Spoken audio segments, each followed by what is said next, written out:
Good evening, everybody. Elizabeth Diamond here with the Monday Diamonds Forever 3113 show on the Diamonds Network. So 31 is RAR, of course, the lion taking dominion. That's us humans and others taking dominion by love conquering all. And it absolutely, with no doubt about it, love conquers all. Any kind of love conquers. What I mean by love conquers all, it's not war. It's loving somebody and healing them. And 13, Christ consciousness. That's our increasing awakening, increasing in consciousness, our diamond body, rainbow body, many, many other words for that. Jesus body, awesome body, pretty body, light body, all that good stuff. So, welcome everybody. Elizabeth Diamond, your host tonight. Tonight is December 19th, 2016. This is our last Monday show up until we have Christmas, and Christmas is on Sunday. So thank you for attending today. It'll be a special show. The lineup is we have our surprise spot at the beginning, and then we have Cynthia, Marianne, and Mare giving the energies of what's here now that we can use, and the Candy Shop News. And we have Christopher Stephen Jacobs here tonight with our galactic friends that talk through him and do talk through us. We're just awakening and remembering that live. And so welcome all you galactics out there and all my friends and family that are listening live and listen on YouTube and in every realm and dimension, my friends and family. And our friends and family. That's why we galactize. We're building relationship, getting closer to know each other so we can feel welcome and feel at peace, working hand in hand, side by side. All right, well, tonight let's just dig right in there, and I have a few things for you with the surprise spot. I'll start out with this because after tonight I'm going to go 4 days incognito, 4 days or 4 or 5 days incognito. So the solstice is coming up on Wednesday, 12/21/2016. And 4 years ago I had an awesome experience on 12/21/2000. I don't remember anymore. It's like 4 or 5 years ago. This is how fast time is going. And we don't have to remember the past anymore. Maybe the really, really good bright spots, but none of the other stuff. So that's what's going on with me. Anyway, all right, so I did talk to Candy today, and I really believe in my heart. I'll give you insight on this. This is my insight I've gotten in the last 2 or 3 or 4 days. I really believe we are in the history-making days. I really believe we are on the other side and stepped over the threshold of the transition into the golden age, into our awakening consciousness. So we've come from, whatever you want to call it, a large oppressive world of learning lessons and growing, and we're growing, and it's a good thing. We come from that.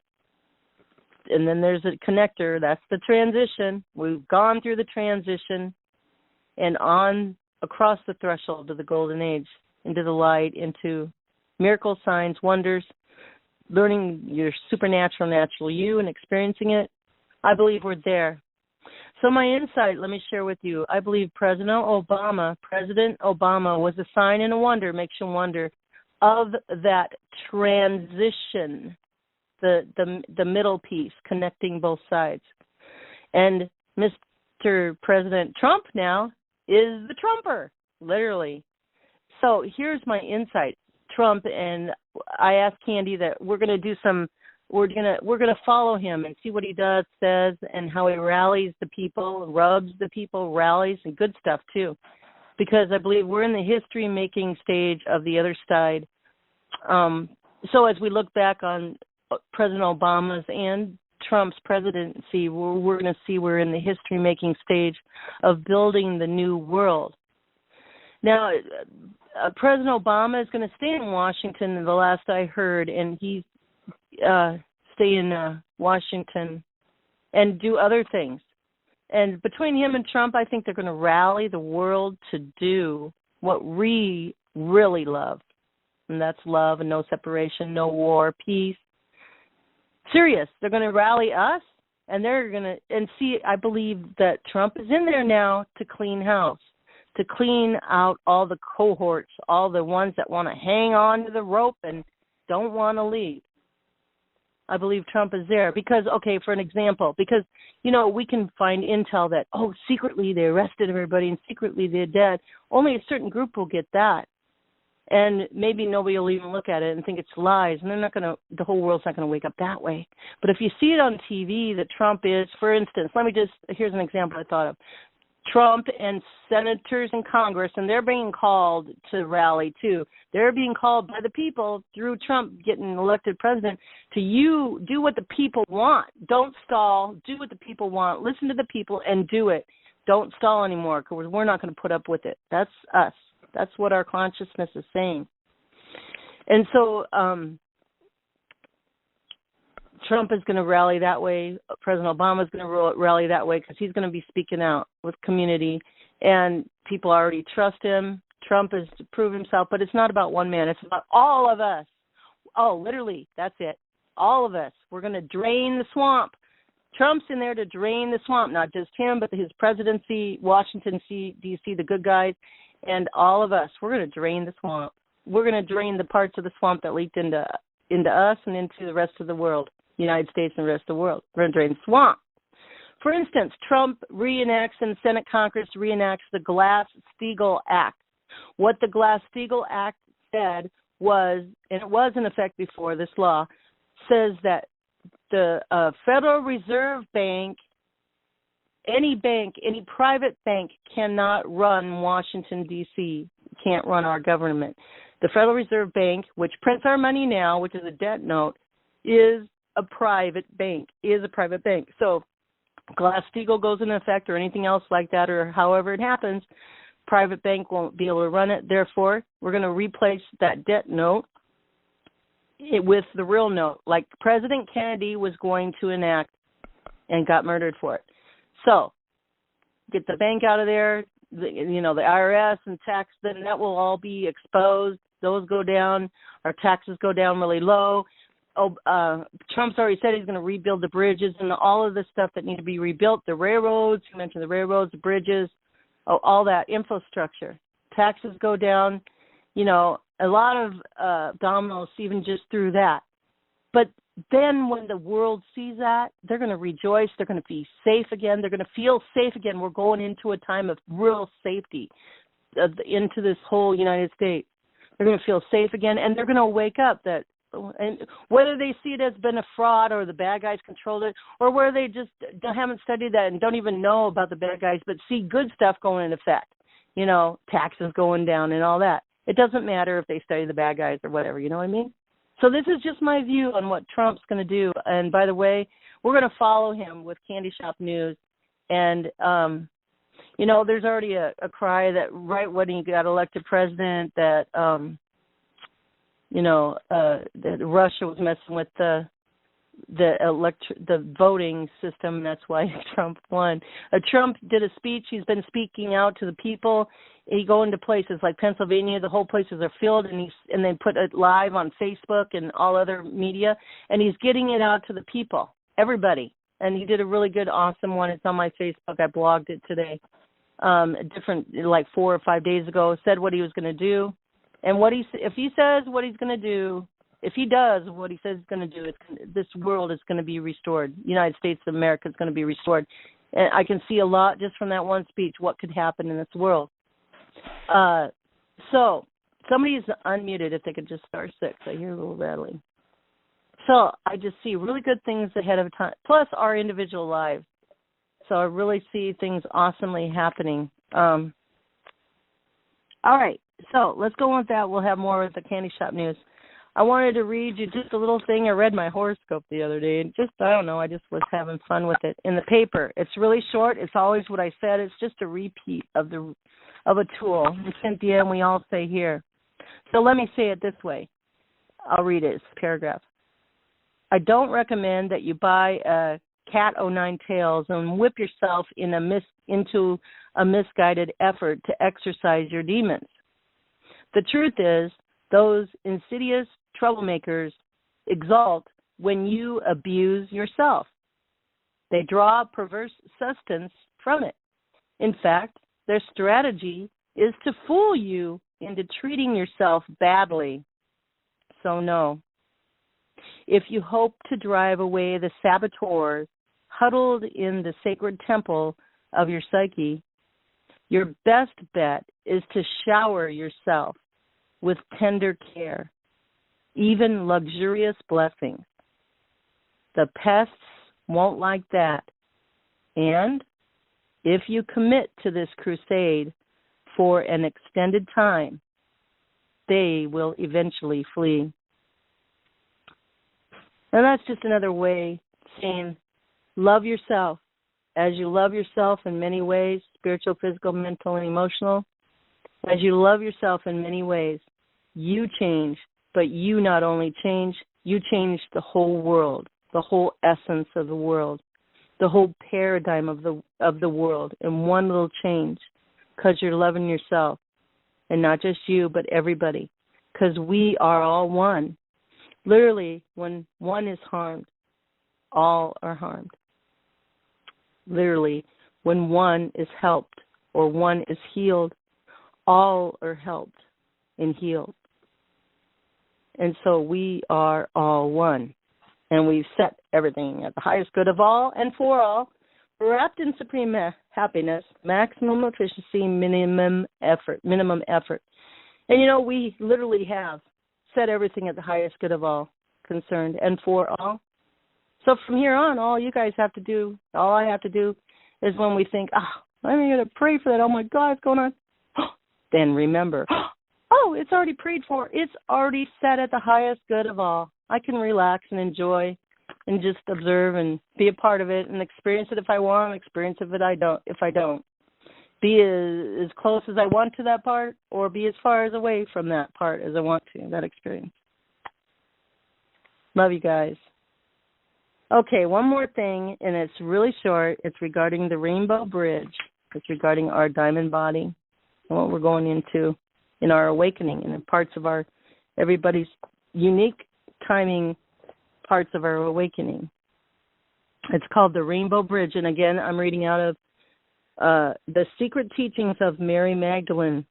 And the author, if you want to check it out, you can find it at the library, has a white marble close-up picture of the statue of Mary Magdalene. It's by Claire Nomad and Margaret Bailey. Claire is Claire,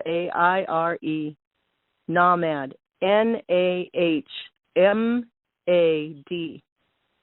The Secret Teachings of Mary Magdalene.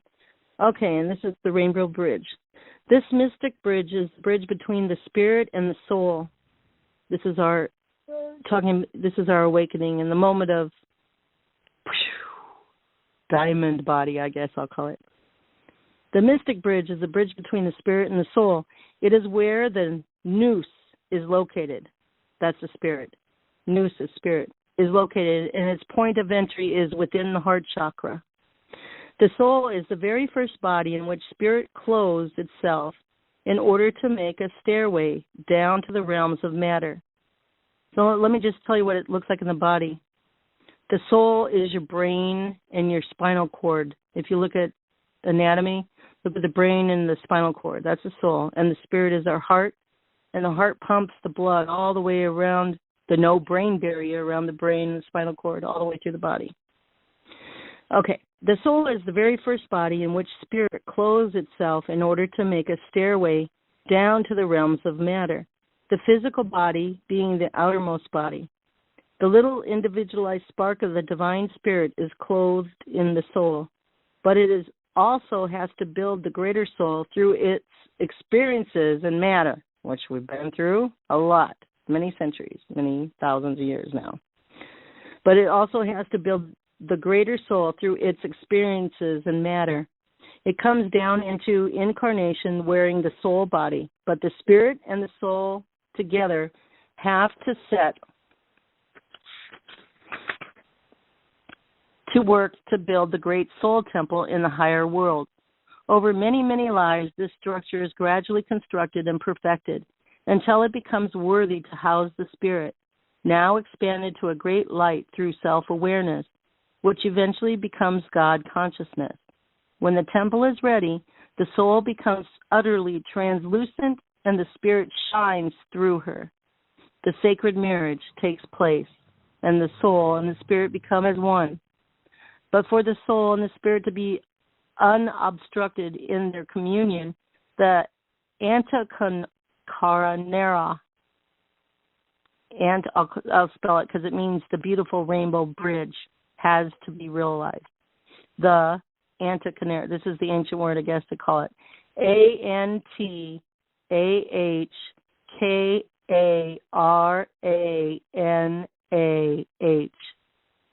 The Antakaranah. The beautiful rainbow bridge has to be realized. Then it can connect our little everyday self with the glorious seven-rayed light of the divine. It is then that the personality no longer stands in the way of our becoming a radiant being, a being who emits light instead of imprisoning us in selfhood or isolation with issues of its own. The act of prayer, of invocation of the highest consciousness of which we can conceive, is hugely important to the process of building the rainbow bridge, because the great rule of creation is that its mode of being is reciprocal. The lesser and the greater, the lower and the higher, the younger and the elder brethren must consciously work together, the lesser and the lower ever invoking, by its own conscious free will, the grace and blessing, the infusion of the higher and greater. This is the fundamental way in which creation works. Its elementary design.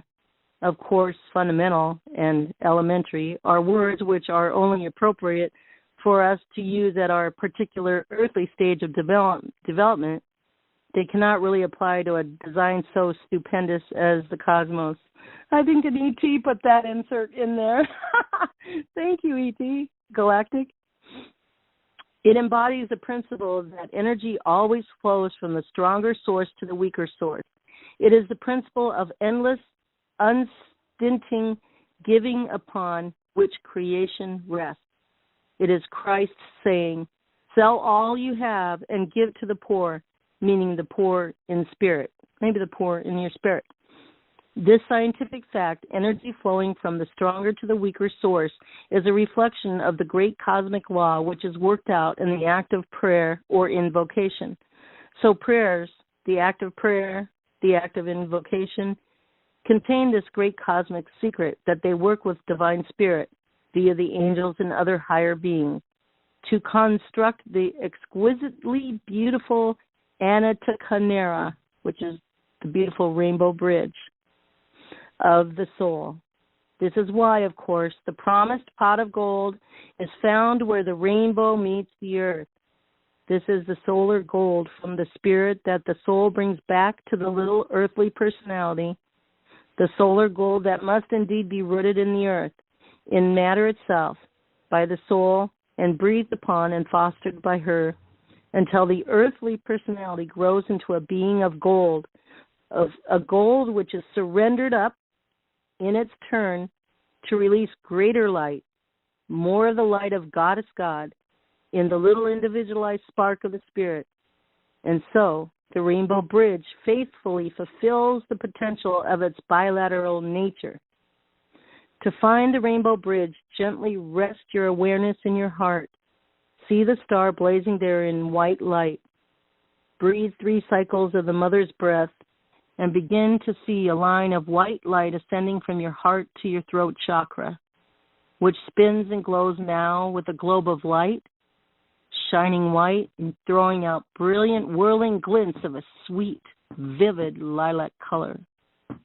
Now see the line of white light extended to your brow chakra, where the globe of white light again begins to spin, throwing off rose-hued sparks of brilliance. Continue your cycles of breathing and see the line of white light rising to your first crown chakra at the top of your forehead in the middle. This also begins to spin, becoming a globe of pure white light. Now see the brilliant white light from a line across your scalp to the center, where your second crown chakra is located in the middle of the brain. The globe of light begins to spin, a second sphere of bright white light. Become aware that the line of light from your heart to your throat, from your throat to your brow, from your brow to the top of your forehead, from there to your crown, is forming a great bridge of light. The first end starts in the heart and runs through the higher chakras until it reaches the point in the middle of the brain. From there it extends into eternity, into infinite expansion, forming the arc of the traditional rainbow. Somebody needs to mute out. Star 6, I hear a phone ring. As you watch and realize its presence, let me read that again. The first end starts in the heart and runs through the higher chakras until it reaches the point in the middle of the brain. From there, it extends into eternity, into infinite expansion, forming the arc of the traditional rainbow. As you watch and realize its presence, the two crown chakras begin to rain an exquisite light of show of rainbow colors onto the bridge, and the bridge itself is transformed into a bow of brilliant crystalline rainbow colors, 7-hued and yet many times more than 7-hued. This is the Rainbow Bridge, the Antakarana, stretching between the soul and spirit. It is yours to summon whenever you will, in the knowledge that the rainbow is truly a circle. And within that circle, your spirit and your soul will find absolute union and rejoice together in the wedding ring. That's what we have to look forward to. Now I'm going to turn it over to Cynthia and Marianne, or Candy. So yeah, Cynthia? Let's let Candy go first. Okay, ladies and gentlemen, this is Candy from the Candy Shop Show, twisting open the candy jar treats. And yes, it was wonderful to have a great conversation with Elizabeth this week about all the hope that we have with Trump cleaning out the swamp. And just as Chris and Benjamin Fulford and others have said that, you know, we're General Dunford is leading the way to clean out that swamp. And the retired generals, you know, a lot of military people don't even figure out what they were doing or who their real bosses were until after they've retired and they get to share private notes and do research. And so I think it's exciting that these retired generals are coming on board, and the others, the men and the women, and people who were born poor, like Dr. Carson is getting on his cabinet. So, folks, I'm going to be happy to take the assignment from Elizabeth. And gosh, Elizabeth, you have such a beautiful reading voice. Well, she asked me to follow Trump on Facebook, so I signed up for that, and on email, which I already was doing, and to reactivate my Twitter account and get his direct Twitters, because he's making an in run around the media, and you know, and we knew that he was going to do that the way you know, he used the media and played their tricks so he could win. But if they're not going to report the truth, if they're not going to be honorable, they're not going to conduct great press conferences like they did for John F. K. We've never had a good press conference since his murder. Candy. So, yes. Candy, you said a great word, in run. That's exactly what I see. He's making an in run with the media, but guess what he's doing? I got a profound thing. He's making an in-run for Diamond's network because he's already talking about CNN and the New York Times and the fake and electrical things, election thing. Anyway, he's making room for the good. Diamond's network is good. He's making room for all the good that's coming in and going to be the new stars, so to speak. So go for it. Absolutely. And a couple of years ago, you set a goal for us to have 1,000 viewers each Monday. And as Chris has confirmed, yes, we have 1,000. We have tens of thousands throughout Earth and the galaxies that are interested in our galactalizing. And it doesn't matter what YouTube wants to pretend like the few people. Well, I mean, we met our goal long ago. And so we're just leaving that in the universe's hands. So Benjamin Fulford confirmed many of these wonderful things that we're talking about, the changes in the money system, and discussing. My son was actually caught in that Denver airport, and that just didn't seem right. That there was like a 24-hour delay for so many, and I was wondering, my friends were wondering, what's going on really in Denver? Why is Denver being and Benjamin Fulford explained. I mean, my poor son, he had to stay awake for 20 hours as they were trying to get out of Denver as he was trying to fly to California in time for a wedding. He barely made it. He did get there to the wedding, but as Benjamin Fulford said, there was a firefight going on. All of these people are being arrested. There's rumors that one of the Rothschilds and one of the Rockefellers have been killed. We haven't had a confirmation of that, Benjamin said. But there was a firefight, and the big guys won at Denver Friday night, and so this is very exciting about what Benjamin has reported, and Donald Trump is doing a great job. I had switching gears a little bit. I just had the most amazing realistic dreams as Chris was talking about. It's getting ready to go into 5D, and we can see that will begin stronger and deeper on Wednesday, the 25th, the winter solstice. And I thought it was kind of interesting, the different movies that they've had planned to come out after the elections and the different things on television. It all seems like it's pre-planned, and it's all for the good. Of course, yesterday, Rogue One hit the studios. This is the Star Wars show, and I got to watch a copy of it today out of Mexico, and it didn't matter that there were Mexican subtitles. It's the Galactics we're talking, but it's a good movie. I think it's an important movie, and I liked the way they modeled how to use the Force. And we know that what Elizabeth was talking about tonight, we know what Cynthia talks about, chi energy. Chris calls it Mr. Everything. Use the Force, protect yourself. You can accomplish anything. Visualize the kind of future you want in 2017, the kind of 5D experience that you want.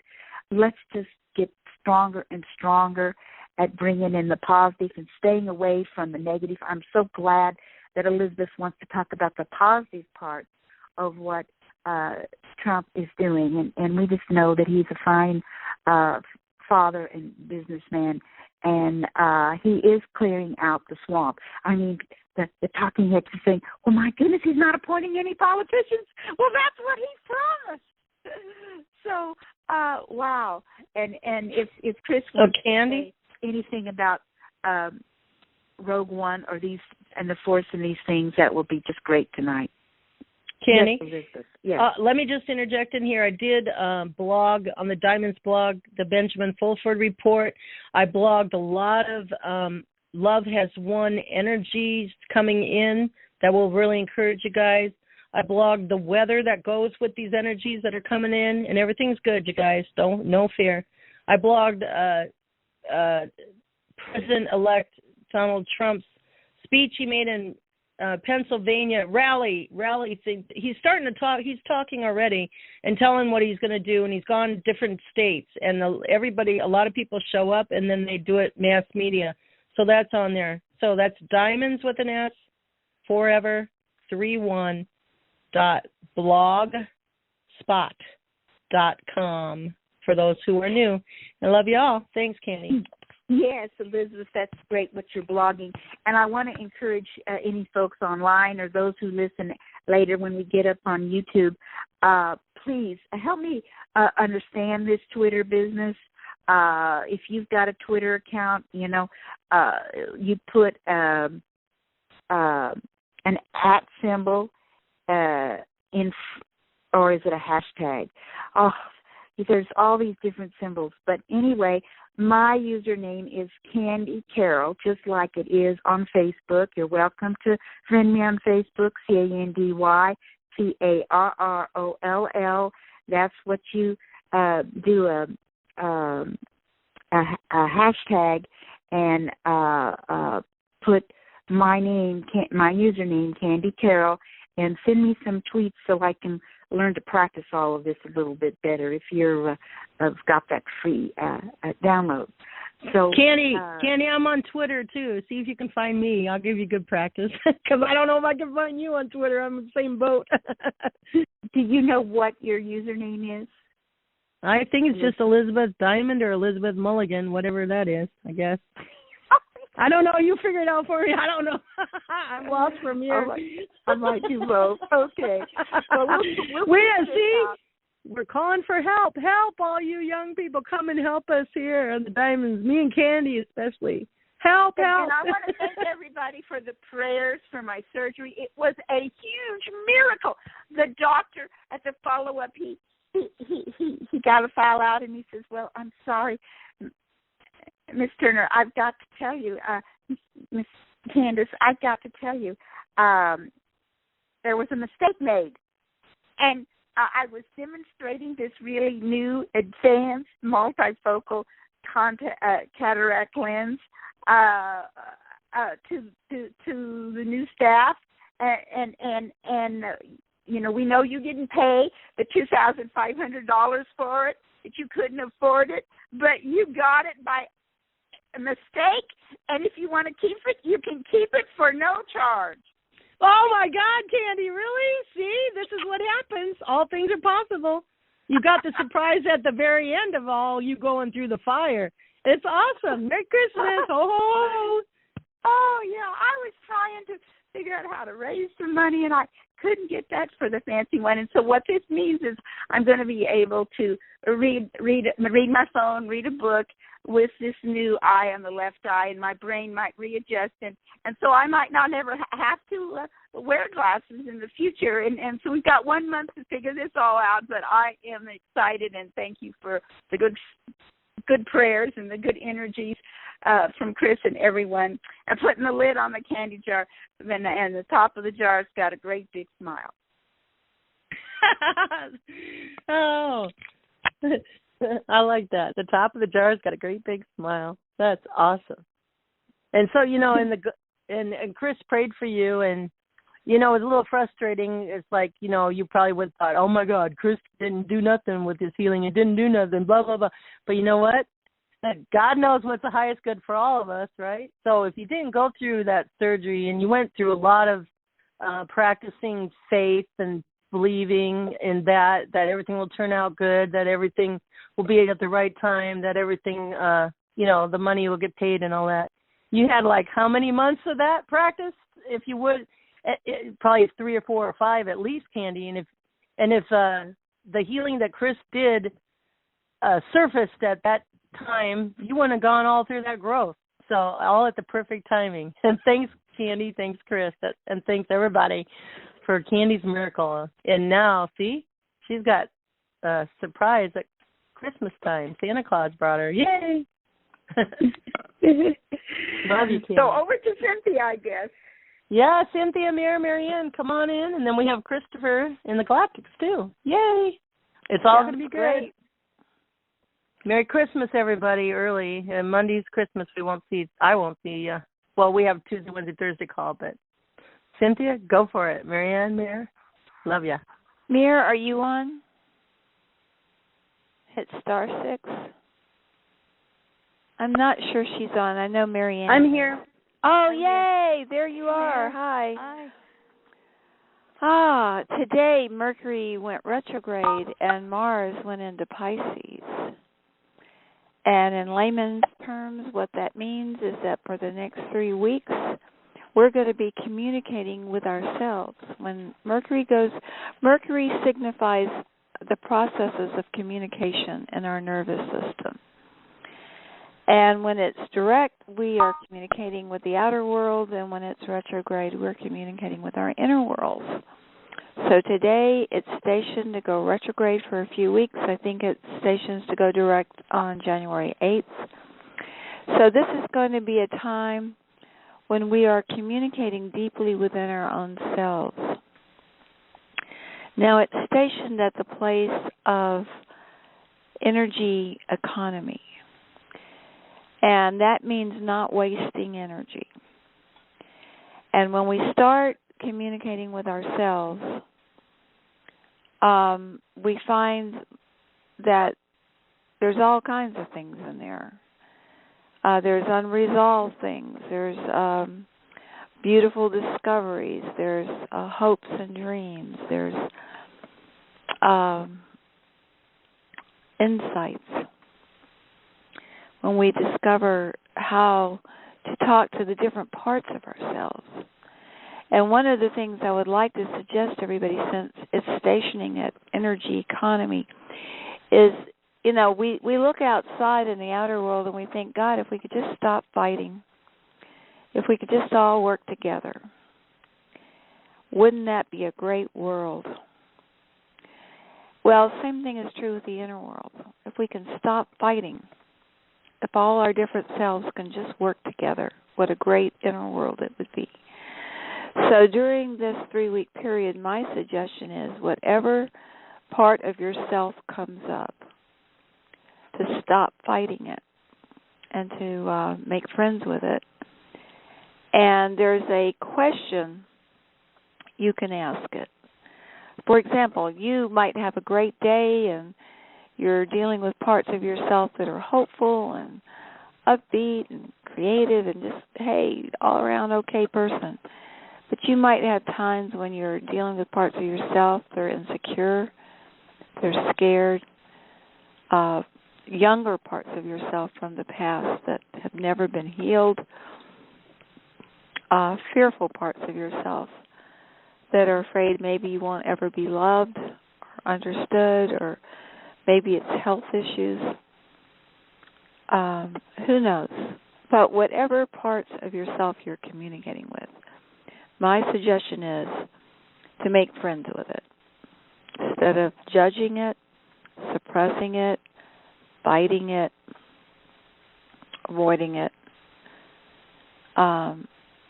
just make friends with it. If there's a shy little part of yourself that's just at the end of its rope and feels guilty about feeling that way, but it's really in there, it's been in there, say, since you were 3 years old when something happened, just say, hi, part of myself. Hi, scared little kid, part of myself. I really love you. And I really care about you, and your feelings are important. And I'm sorry I've been ignoring you all these years, but now I have time. I can sit down and talk to you. It's Christmas. Hey, what the heck? How can I make you feel better? And just let that little self be loved. And this is a technique of multiple personality integration. It's used in therapy. You can pay tons of money and go get this stuff done, or you can just pay nothing and do it to yourself. So with Mercury retrograde for 3 weeks at the place of energy economy, my suggestion is you can save a whole lot of energy by just making friends with yourselves. as opposed to any other way of relating.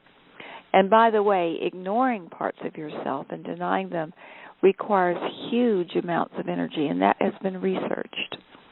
It'll suppress your immune system. It takes so much energy. It'll age you.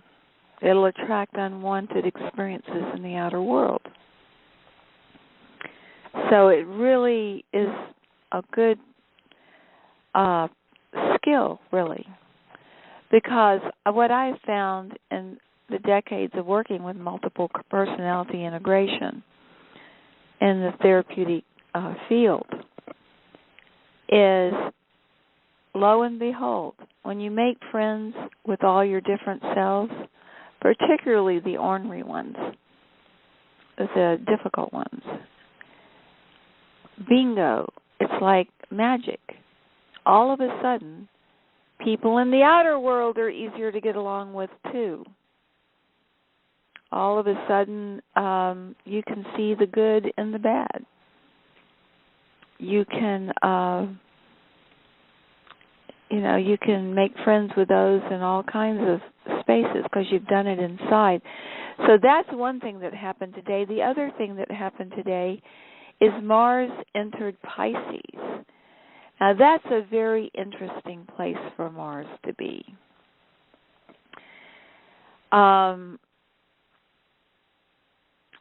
The first degree of Pisces, which is where it's at today, is heart wisdom, the wisdom of the heart. So, Mayor, since that just happens to be your sun sign, would you like to read Heart Wisdom, 1 degree Pisces? Sure, I would love to. And this is the spiritual essence of our dear Mayor. This is her sun. And this is where Mars is right now. Yeah, this is where Mars entered today. It's just so amazing. And what does that mean in the way that we... Okay, Mars is direct, so it's dealing with the outer world. And Mars is... let me just quickly, for the new people, just show you. You've got 3 aspects of God. You've got love, you've got will, and you've got wisdom. And underneath each of those aspects are 2 planets. Underneath love is Mars and Venus. Underneath will is the Earth and Saturn. And underneath wisdom is Jupiter and Mercury. So Mars has to do with love. Now, of the 2 planets underneath each of those 3, one's going to be masculine, one's going to be feminine. Mars is the masculine aspect of divine love. Venus is the feminine aspect of divine love. Mars is the creative, aggressive aspect of divine love. Venus is the soft, receptive, receiving aspect of divine love. So Mars, which is the aggressive aspect of divine love, went into Pisces today, which means that while Mars is in Pisces, which will be for a while, our martial arts, and by the way, the whole key to martial arts is love. If you study Qigong and Tai Chi and the great art masters. But Mars in Pisces is basically using aggressive love through oneness. Pisces represents oneness. Pisces is like the embodiment of the law of one. Pisces is like when Christ said, "What you do unto the least of these, you do it unto me." It's where you realize your oneness not only with everything in time but also with space, not only with everything in the material world but also the emotional, mental, and spiritual worlds, so that no longer do you feel separate. So Mars moving into 1 degree Pisces, you're going to hear that now. This is how it's going to open up as it goes through all 30 degrees of Pisces. It's going to open up with heart wisdom. Does that make sense? Yes. Oh, good. Okay. Good. Beautiful. Wonderful. Okay, 1 degrees Pisces, and it's the angels Haja, Haja, the angels of heart wisdom. Please come and initiate us and bless us and guide us all into heart wisdom. Beloved, the last degree of Aquarius prepared for Pisces, culmination of the circle of 12 constellations. Pisces is initiation into feelings of divine wisdom. The next 30 degrees of the journey to light, emotions, are those of wisdom, combining cosmic love and will. Remember that the heart is the throne and fountain of cosmic love. As one meditates on the power of the word, according to wisdom of the heart, the pristine original ideas become apparent on earth. Since this is the first degree of Pisces, we wish to give a brief overview of the flow of divine consciousness as embodied in the water constellations of Scorpio, Cancer, and Pisces. There are 2 types of power, electric and magnetic, masculine and feminine, will and feelings. Masculine power comes from a state of pure being. I'm so sorry. Excuse me. A state of pure being and unity, a combination of will, delta, and deep inner thought, theta. Feminine power is feelings, alpha, that bring into the physical dimension matter and form. 3 prime attributes of providence are love, wisdom, and will. These 3 each express through the 4 levels of will, mind, emotion, and senses. The 3 attributes, love, wisdom, and will, times the 4 levels, will, thought, feeling, senses, make 12 groups, representing the 12 astrological constellations of the zodiac in the zone girdling the earth. Heavenly hosts of Scorpio, Cancer, and Pisces represent the feminine power, the flowing magnetic energy of feelings, change, and fluidity. From these initiations comes governance of alpha brainwaves dominant during adolescence. On the path to enlightenment, it is important to encompass all ages, including the adolescent self within. Therefore, in the initiations of Scorpio, Cancer, and Pisces, a child of light accesses the awareness of adolescence, of emotion. Scorpio awakens love, Cancer awakens will, and Pisces awakens wisdom. Proficiency in magnetism of feelings is necessary before progressing beyond the physical plane, because feelings attract matter into form. In Scorpio, Cancer, and Pisces, one learns how to merge with powerful feelings. The feminine power of flowing emotions is the essence of water, and both feelings and water must flow freely to remain clean and pure. Strong flows of emotion from the heart attract and give birth to heaven on earth, as feelings of cosmic love, Scorpio, join with strong feelings of will, Cancer, that together result in flowing feelings of wisdom, Pisces. Love and will, joined in Pisces, bring about cosmic completion as heaven manifests on earth. Therefore, Pisces is the last constellation of the zodiac of a cycle and prepares for a new turn of the astrological wheel, the beginning of spring, of new birth and a new cycle. Pisces is the wise flow of a heart that has taken Aquarian creative genius and willpower to unite all polarities into harmonious aspects of the one being, completing the circle of the one and the many, Alpha and Omega, heaven and earth. The sign of Pisces is two fish. Traditionally, they swim in the same direction, signifying love and will moving together toward wisdom. They may also sometimes be depicted swimming in opposite directions in a circle, symbolizing polarities merging, a cyclic process of expressing love and will rhythmically, an example of two opposite qualities manifesting synchronously in the procession of the equinoxes, the 2,000-plus year cycles wherein Earth has just left the Piscean age and moved backward to enter the Aquarian age. At the same time, we annually leave mental Aquarius to move forward into emotional Pisces.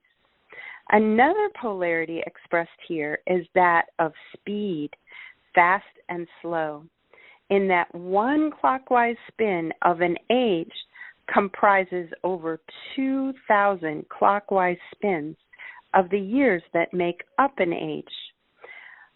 Clockwise is masculine will and thought.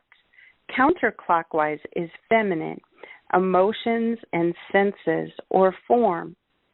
The entire universe is made up of wheels within wheels, turning in opposite directions at different speeds.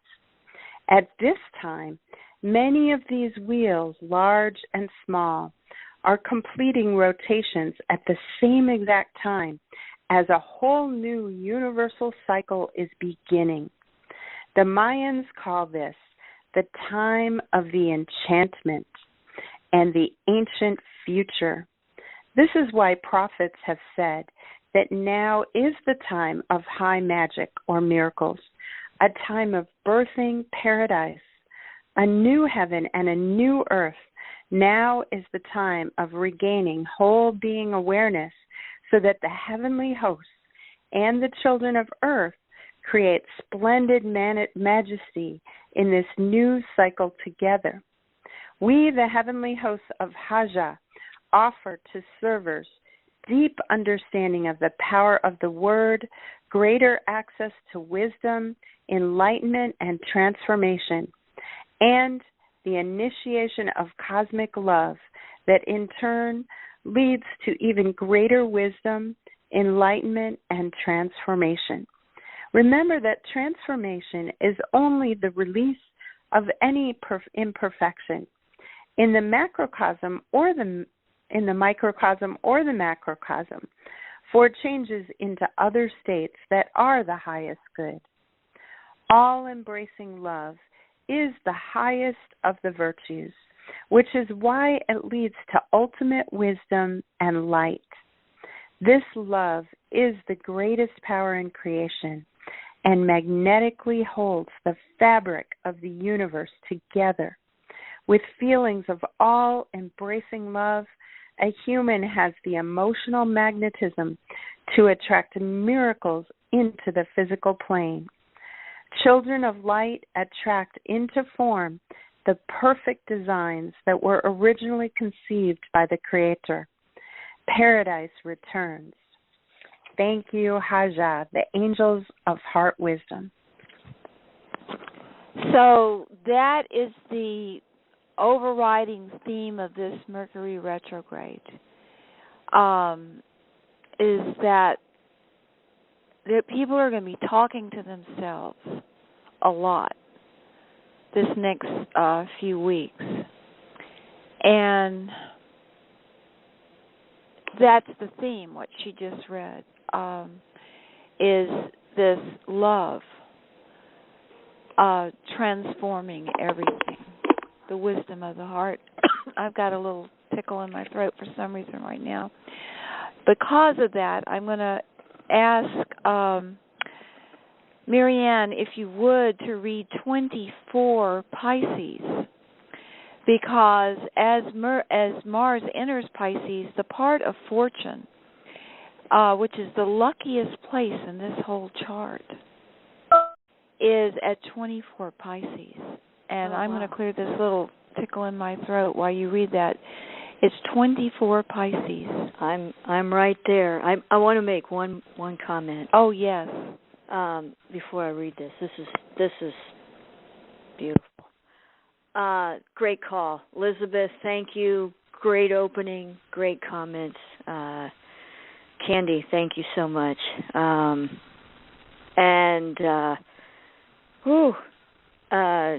Cynthia, this. Well, I remembered what you were talking about one time of saying the heart is 5,000 times stronger magnetically than the brain, and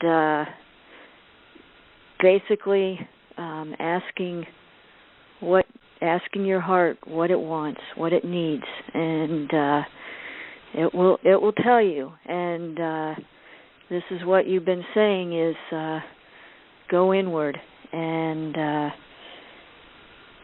this leads into 24 degrees Pisces.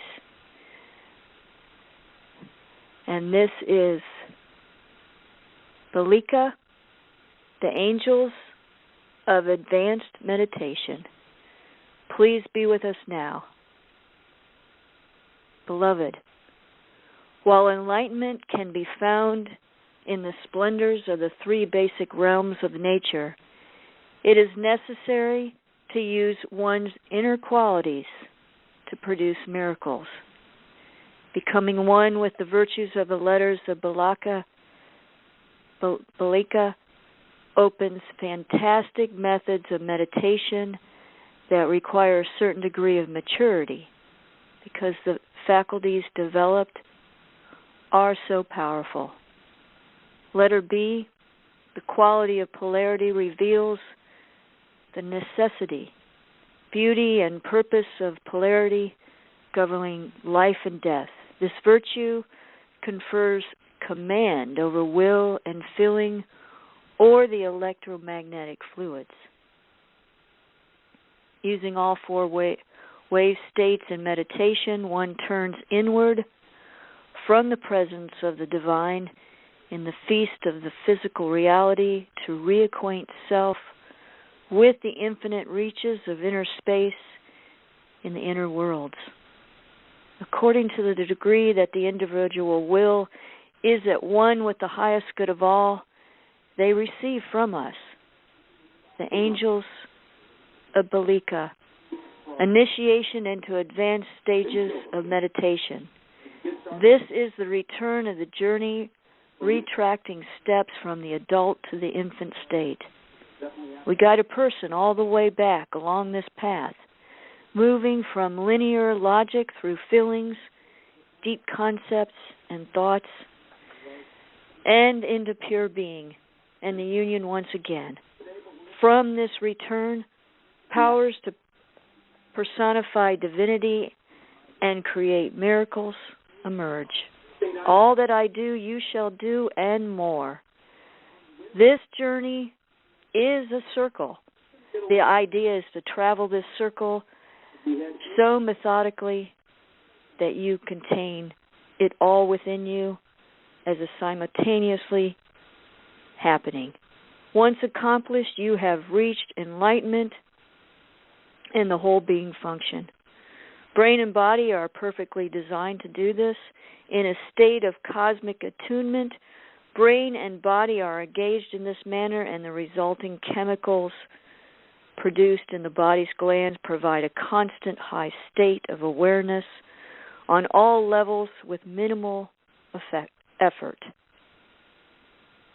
The Tibetan exercise of paradox has been given to help stimulate full brain function so that it naturally performs four things at once. Supplements inspired by the angels of pharmaceuticals to detoxify and repair brain damage due to pesticides and other dangerous substances may be recommended. Meditations that induce higher consciousness have a strong emotional traction and thus are easier to maintain. For example, the beauty of a virtue is naturally appealing, just as being in love is a natural meditation that automatically attracts the holding of that attunement. Indeed, meditating on perfection is a virtue in falling in love with divinity. Once a person is ready, by calling on us for our inspiration and help, assistance are assigned appropriate for his or her stage of development in meditation. We inspire you to journey in the inner levels and assess any of them at any time. It is important to value time spent in seclusion, beauty, and safety so that meditation is possible. The present state of affairs in the world is changing so that children of light can spend time in meditation whenever led to. In the old ways, social and cultural norms and economic necessities often interfere with biorhythms of the human body. For example, the best time to meditate is at 3:30 a.m., but it is most socially inconvenient time in terms of sleep. For this reason, old behavior structures are breaking down and being replaced with superior, advanced ways of functioning. Beauty is essential to life. A lifestyle of simplicity and moderation simply may and must include material possessions and surroundings that are beautiful and bring inspiration, awe, and gratitude to the heart. Each moment can be spent in a way that brings satisfaction and joy. Thus, simple treasures are married to treasures of elegance, and the fruits of meditation are married to the joys of right livelihood and pleasurable experiences. What we have outlined here is the essence of the ancient songs of people of wisdom who have kept alive ancient prophecies of paradise on earth from the beginnings of time. It is time that people and creatures of earth come home to states of bliss and love. It is time that heaven and earth be united as one. And that is 24 degrees Pisces. Can I make a comment? Oh, yeah, please. Marianne, what you read was actually what I read at the beginning, so we came full circle, and that was beautiful, and we even got more insight in these angels. Do invite them into your home, everyone. And, when you're reading, I got a fax from heaven. I don't know if this is true or not, but you talked about 3:30 in the morning is the best time to meditation, and I've known that through other religions. What if, you guys, we are under a program of how we normally sleep and awake?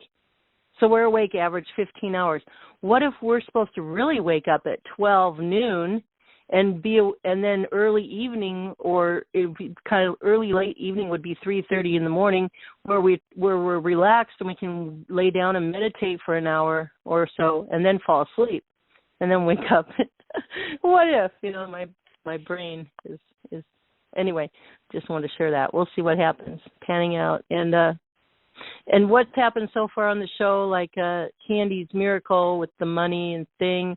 And a couple other things, Cynthia on the show has always been encouraging us, and even behind the scenes encouraging us, hold on, it's coming, it's going to happen this way, not the way, it's going to happen somehow, some way, you don't see any possibilities back then in the while you're waiting and going through it.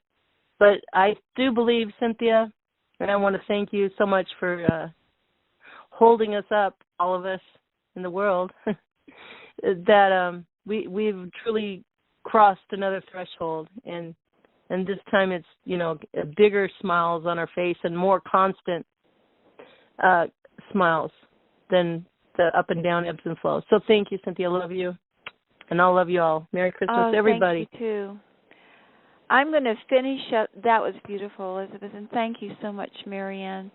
I'm going to finish up our little segment so we can get Chris on here with today's sun.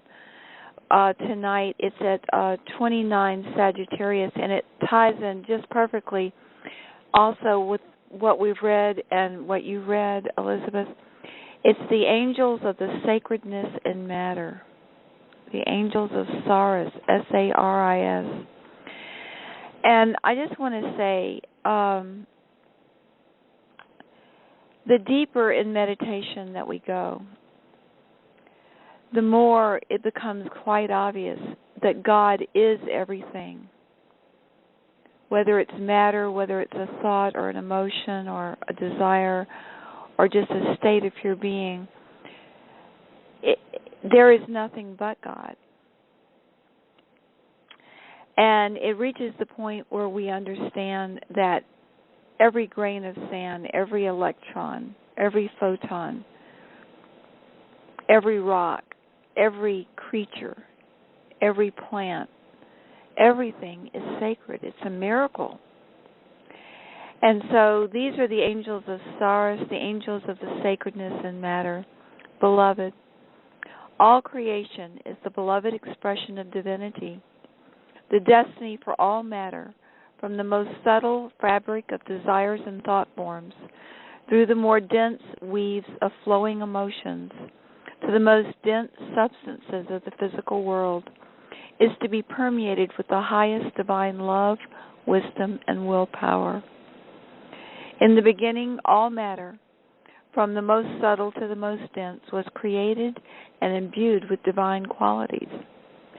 Children of light, made in the image of God and given dominion over all creation, are destined to meld with the awareness and emotions of pure divine being and continue impregnating matter with divine will, sacredness, love, joy, and all the divine attributes. This process is the Alpha and the Omega, the perfecting of original divine blueprints of creation as the final outcome of heaven on earth. Through the virtues of Saris, we help humans consecrate creation. Matter and consciousness are a feedback loop. We inspire understanding of the power of being, will, thought, and feeling to transform physical matter. Physical matter so transformed by divine being and will, consciousness and feeling, in turn transforms will, consciousness, and feeling. Matter is like a computer disk. It records sensations, emotions, information, will, and states of being. By charging matter with these powerful states, it becomes a doorway into higher consciousness. Look on physical belongings with new eyes. Touch everything, even the most simple rock, with the experience of love and union. Transform the commonplace and the ordinary into the extraordinary, into the divine. It is in this way that earth indeed becomes heaven. Read our story for inspiration on sacredness and matter. It's just a little story here. I'll read it. It's called The Amber Beads. Once a kindly old woman named Arimathea paused as she left an ancient stone temple. She was one of the faithful who quietly traveled every evening at sunset into the silence of the temple and crossed the bridge of consciousness, connecting the seen with the unseen. Moonlight turned the cobbled pathway to silver, and a beautiful strand of amber prayer beads were glowing softly in her hands. All was hushed around her. The presence of a great and holy being shimmered. There were angels glowing in the faint aura surrounding her.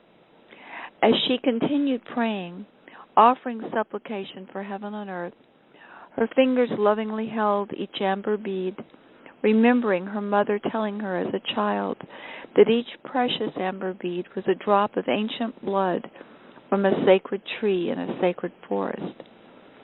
She could always see this forest in her mind's eye and felt herself there, walking softly amongst the whispering boughs, giving thanks to the Creator for the splendor and majesty of earth.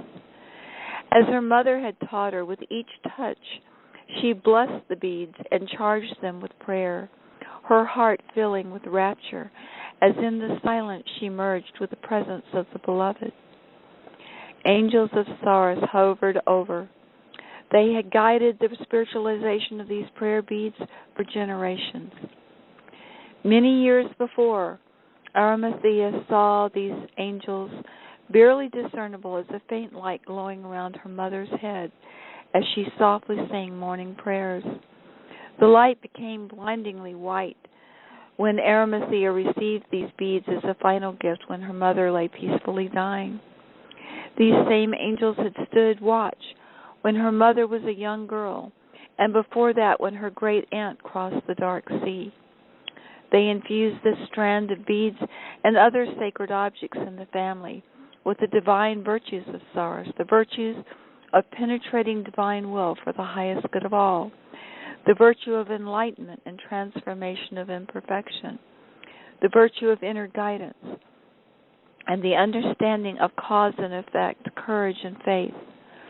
Over the years, when anyone first looked at the beads, only their physical appearance was visible, the beautiful dark golden amber color. It was when the eyes were closed, when the beads were touched, that the power inherent in them moved a person into deepest prayer and communion. Their true significance was discovered as the heart opened in a flood of cosmic love. The timeless space between moments expanded, and feelings of holy qualities from ages upon ages were felt. The prayer beads were a gateway to high and timeless realities. They shifted paradigms within all who entered the world of the Beloved, of the divine, through them. Touching her beads, Arimathea's concentration deepened, and her heart opened with emotions of timeless space and love. In that moment, her idea of herself, the experience of everyday reality, her usual orientation was completely vaporized into emotions of majesty and splendor of divine presence. With delicately precious feelings, she was overcome with blissful gratitude and knowing of the presence of such holiness. Having lost all awareness of who she had been, for hours afterwards, an acute sense of the meaningfulness of all life in every moment kept her entranced, totally immersed in sacred blessing. Soft tears of love and happiness fell from her eyes as she went about her daily work. She was surrounded by angels and the glorious host of heaven as her heart merged and became one with the flowing heart of divine compassion and empathy. And so ends the story. So I think the course we're all going to be embarking on is pretty self-evident. We're entering an age where God is seen in everything as everything. God is seen as change. God is seen as emotion, as form, as thought, as desires. And we're all just going to go into rapture. That's my vision.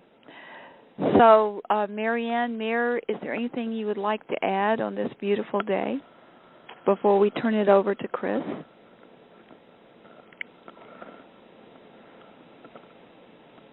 I don't have anything.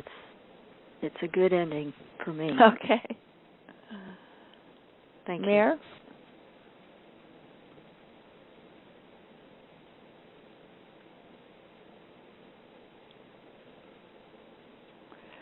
Well, I will add one more thing, and that is if you'll go on the computer and go to YouTube's Dutch Sense, I think it's DUTHSCENCE,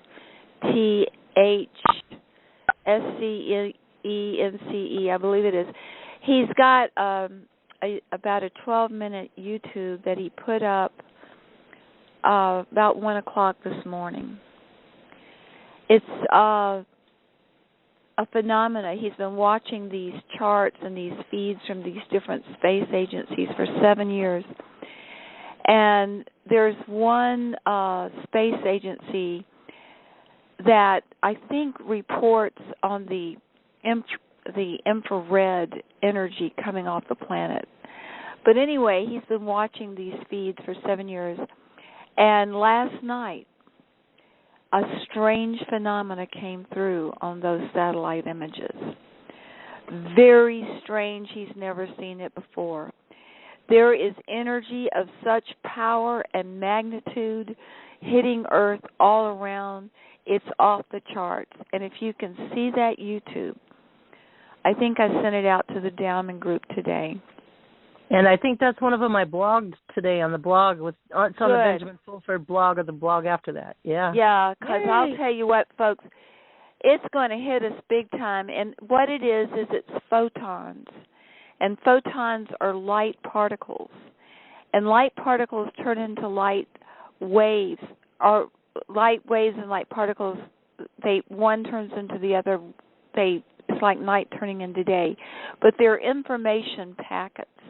They're waves of information. They're packets of information.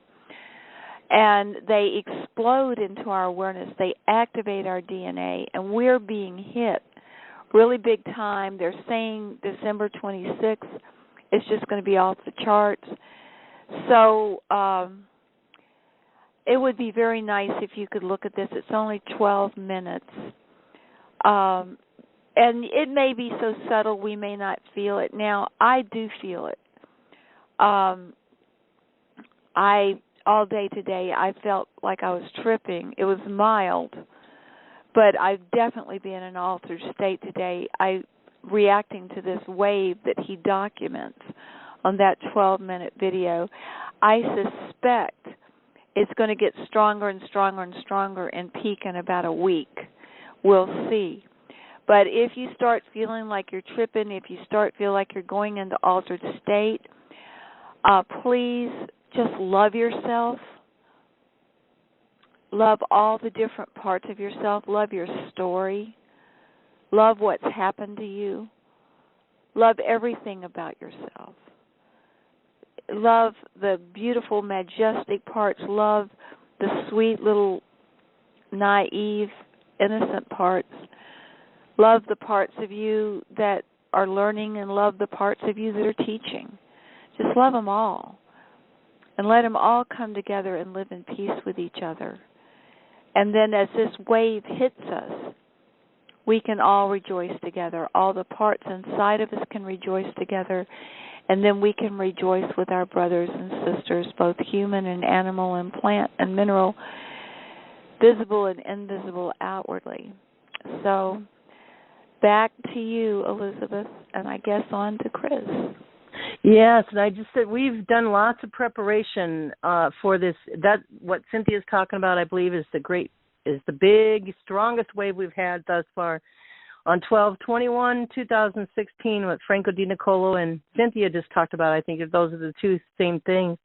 So we've done lots of preparation for that. So if you haven't listened to last week's and the weeks before call, tonight's call of this reference number is 552. Last Monday's was 448 or 449. So tonight 552, 448, 449, and you can count backwards for a reference number for the Monday before that. Pass those on to your friends, you guys. All right. So Elizabeth, can I add one more thing? Sure. I mean, this wave is love. It's so many things, but I also got it's mercy and grace. It's our mercy and grace. Yeah, and I'll turn mercy and grace into, which mercy and grace I believe means maximum efficiency, minimum effort, wrapped in supreme happiness. So, because those who have gone through a lot of work and know how to go through the fire, have discovered by accident how to go through the fire, but decided by will to go through the fire, They know it's a hard journey. We all know it's a hard journey with this oppression. So those who've gone through it, pray for those that are behind them, so to speak, so they won't have to go through it as long and slow motion and drag on. So those had wisdom to pray for maximum efficiency, minimum effort, wrapped in supreme happiness. That's the grace and mercy wave, I believe. Yes, that's here. It's also going to push everybody against the wall. Don't resist. Everybody. And it's just going to clean us all out. You're going to have to, just go for the gusto. And just let go, allow, surrender. It's grace and mercy this time through this. Just get to surrender. It may hurt for a minute or second. You may cry. It may hurt, but you're going to go through it, the fire, in an easier way than the ones before you have. Guaranteed. All right, so welcome Christopher Stephen Jacobs back again, and welcome our galactic friends. I know we all talk to you offline, but welcome live to Diamonds Network. You are on the radio live all around the Earth in every dimension, space, and galaxy. Chris and the Galactics, come on in. We've missed you. And Merry Christmas. Merry Christmas to you. It's good to be back here tonight. This is going to be an interesting channeling because the group of galactics that are coming through have not come through before. They have been mentioned once or twice in some obscure way, but they have not actually been on here before. So, well, let me welcome them and thank them, first of all, because I thank you that you've been watching Diamonds Network and listening, and I'm thanking you for taking the leap of faith to come in and galactizing, build relationshiping with us humans on Earth, and so we can, the more that have the guts to come on live and talk to the world, the more we can meet up with you and work hand in hand and co-create together. So thank you. Yes, Chris, and you too. All right. This particular race, they were mentioned on this show as a race that came from the Pleiades, but they are a group that people see as Native Americans or ancient Mayans.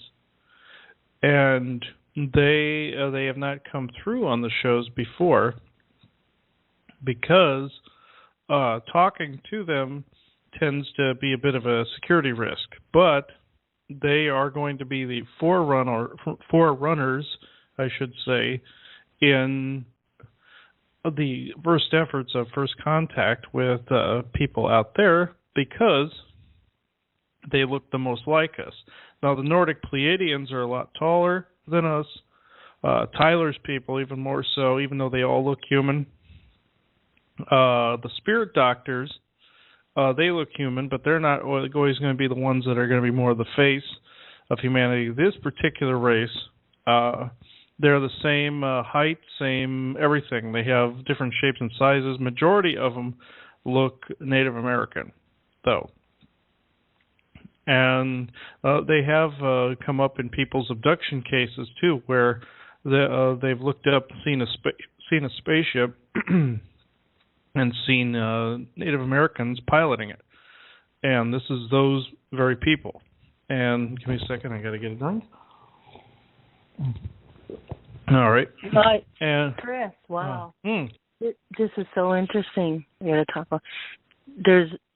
Long story short, in the place I'm living, there's a lady living here. She showed up 3 days ago. And in meditation, when she showed up, I heard reinforcements are here. And she blessed me and she prayed for me and she saw visions for me. And guess where she's from?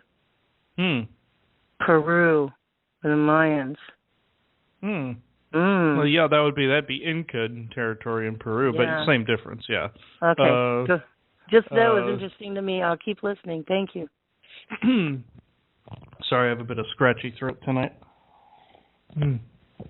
I guess somebody doesn't want me to say this, but let me see here. All right, brief story about the one galactic that's with me. came to me the other night when Joanna and I were at the store, and he looks Native American or Mayan, and he carries a staff with him that has kind of like this Navajo-looking pattern. And when I asked him about his staff, he said it was a healing staff. It looks like it's made of wood, but it's a piece of technology. It has a little scanning light on the end of it and everything. And when I asked him his name, he said his name was Chu-wan-da. And I asked him a little bit more about his people, and then he told me that they were from an entire race of people that came from the Pleiades. So, and they are cousins to our race.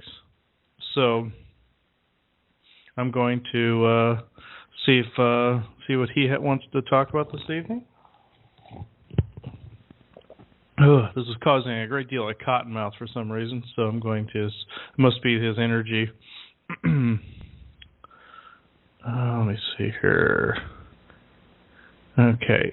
He's going to take it slow coming in to talk here.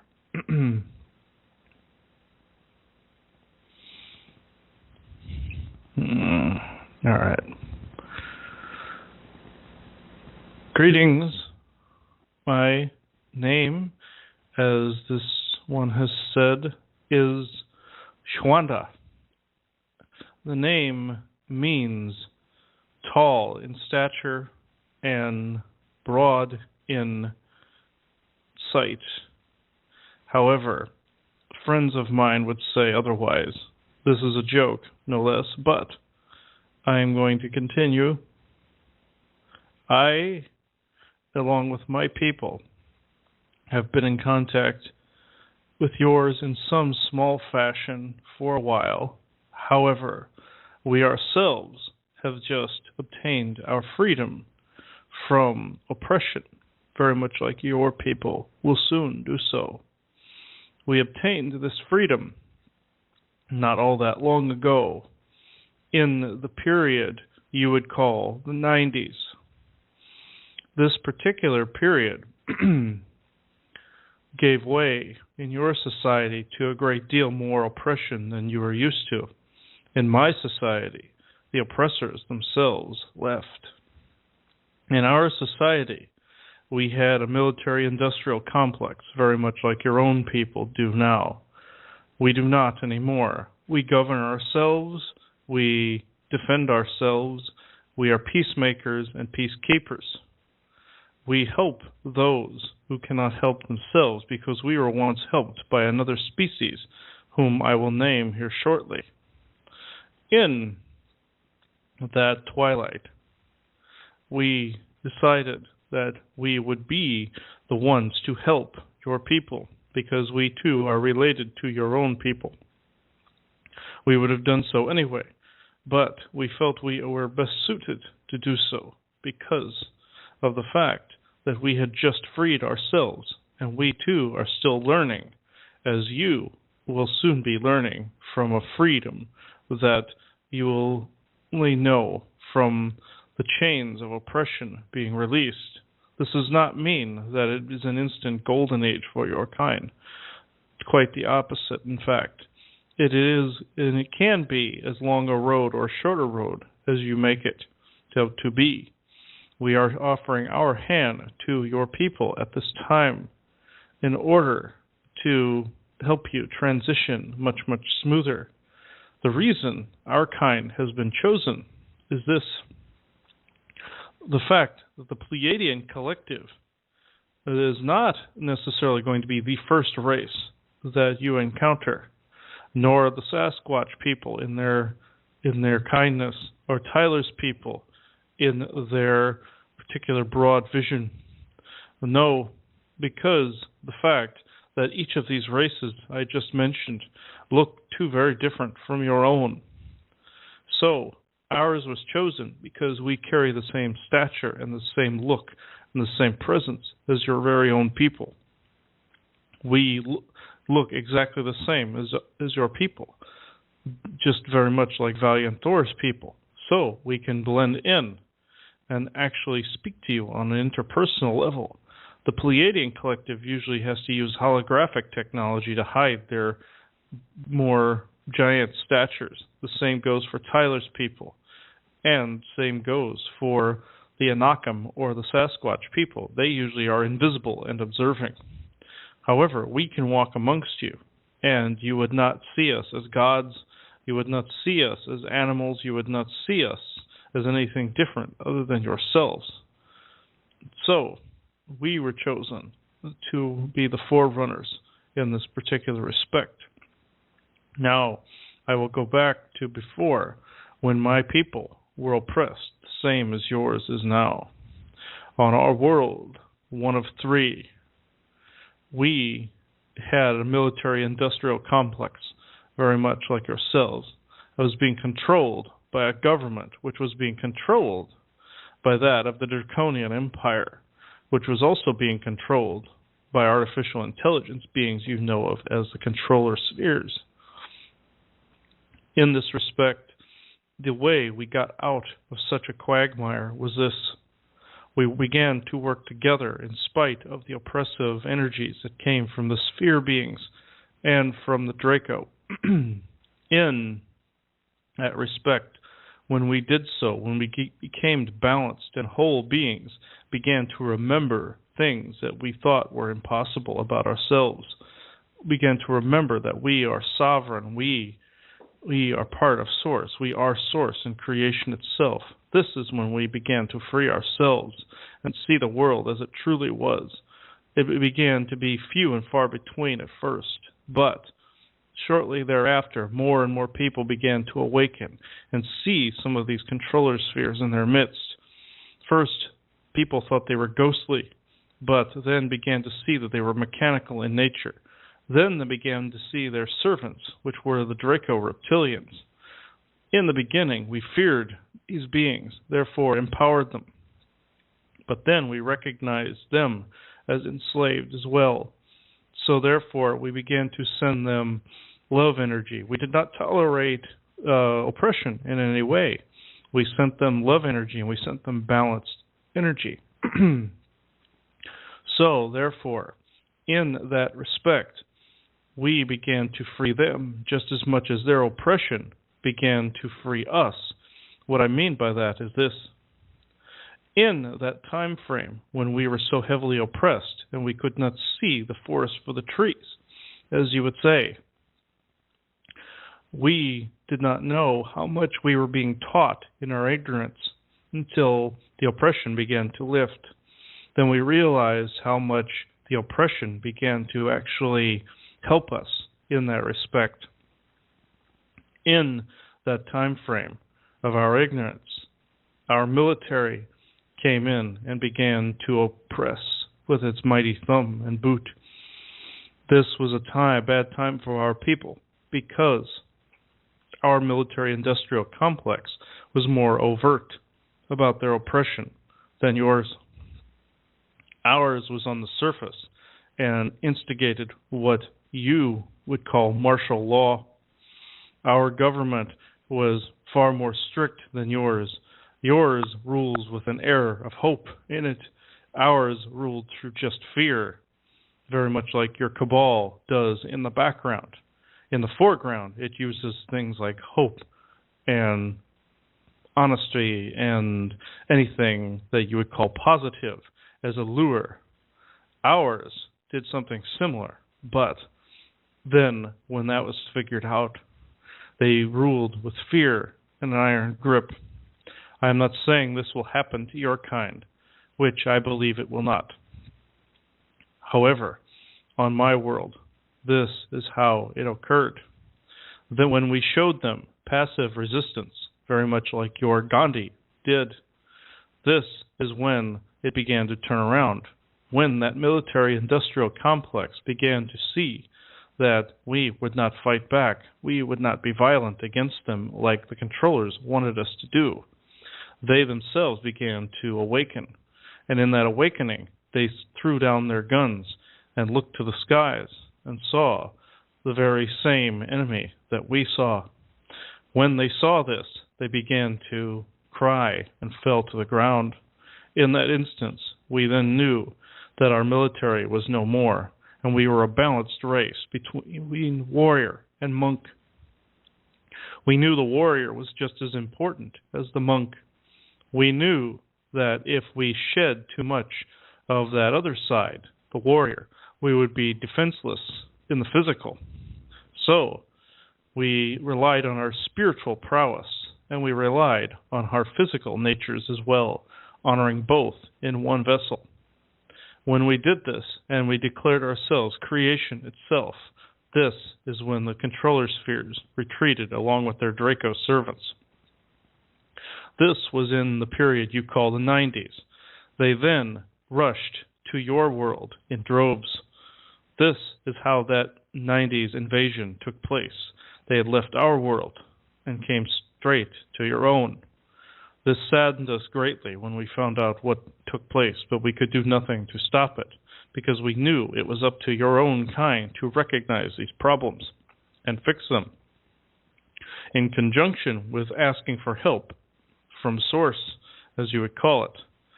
When you do this, when you recognize yourself as Source and begin to awaken across the board, as you would say, this is when the iron grip, as you perceive the controllers you have, wanes and weakens. This is when they shut down and they move on to another system. But the hope is, this time round, that these controllers will not just move on to another system. They too will evolve in that interim.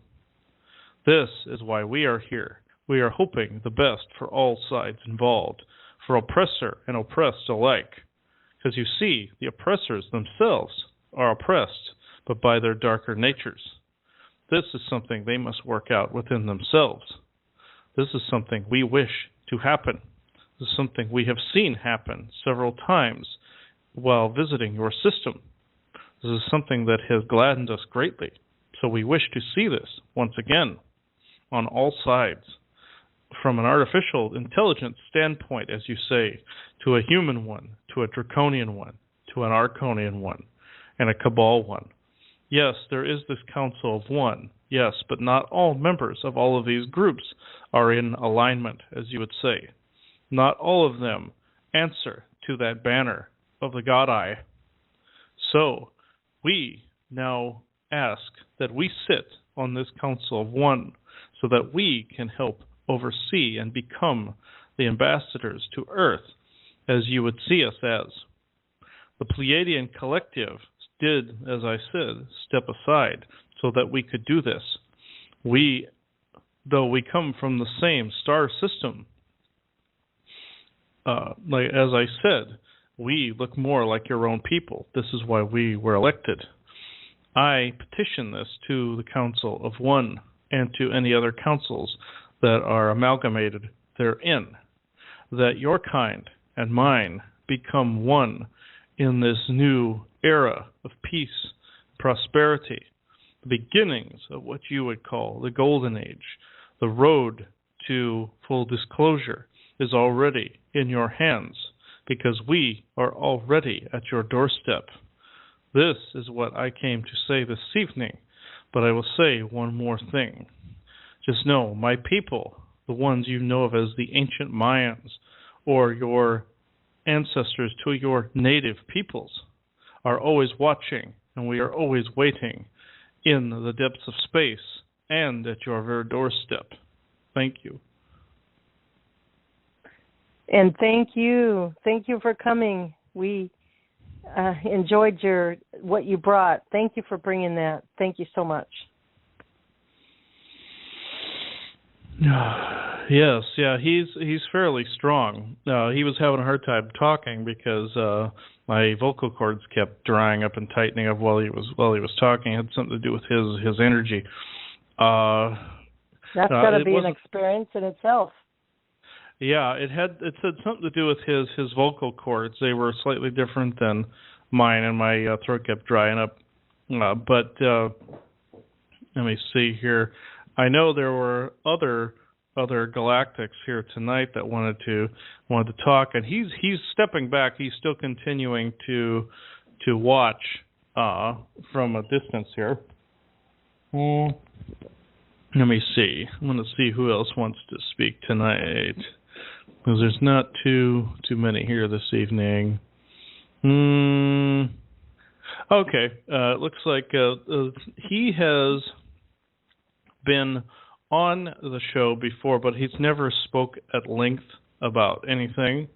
This would be John. You would know him as John the Baptist, but he goes by many names. Hi, John. I love you. Nice coming back. I can't wait to hear what you have to say. Yeah, I do not know what he is going to say this evening. He kind of popped up at the last minute, so I will see what he has to say this evening. Okay, let me see. And he is okay.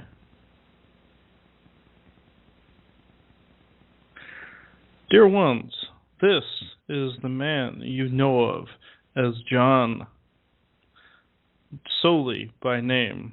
I have gone by many names in history, but you know me most closely as John the Baptist. So I will just call myself John at this point in time. In your current histories, all that you know and all that you feel and think that you know is not exactly what is. In your histories, you have what you believe to be established events and established histories, and established, as you would say, books, and established stories and fables, and here on and so on. No, I am here to tell you that my role and various other people's roles in history is not what it appears to be. I will not go into an overt amount of detail on this particular subject because it is quite lengthy, but I will say to you now, right now, I myself am standing at the footsteps of the great Crystal Tower in Agartha.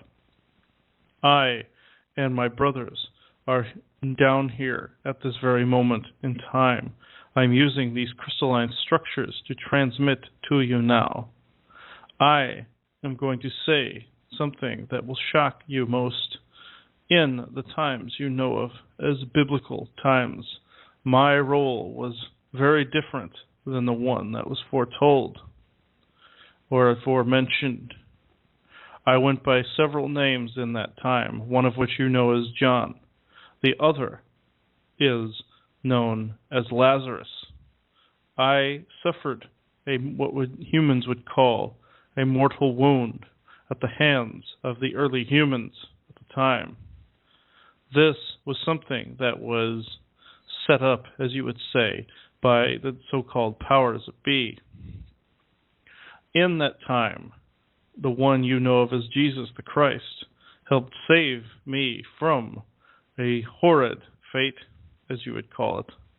Though my kind or my species can actually regenerate limbs, regrowing a head is not something that we can actually do. However, we can reattach it in such a way because what you would call phantom limb syndrome is very prevalent in our nervous systems. And the energy attachment that attaches the head to the base of the spine or the neck can actually sustain such a separation for a limited amount of time. But I digress. In that fact, he, Jesus the Christ, one you know thereof, did heal me to such an extent to where I could regenerate. In this respect, then I awoke with my memories all in a jumble. I could not think clearly. So therefore, he, along with my brother Michael, or Mikhail, took me down to the inner earth, where I have actually been ever since. Any of the legends you know of me being on the Isle of Patmos is not exactly as it was portrayed to be. Yes, I was on an island, but it was, as you say, smack dab in the middle of the Agarthan Ocean. Yes, we have an ocean down here, full of life, teeming with life, as it were. I sat in isolation for quite some time, penning my thoughts, putting pen to paper, as you humans would say. Not necessarily just writing down what you know of as the Book of Revelation, which is not all as it appears to be as well. My thoughts were this. What I could see from my mind's eye in isolation was this. I could see futures and pasts come and go. I could see the effects of both many pasts and the effects of both many futures being honed in on a singular present. I thought this singular present represented a time frame. I was mistaken.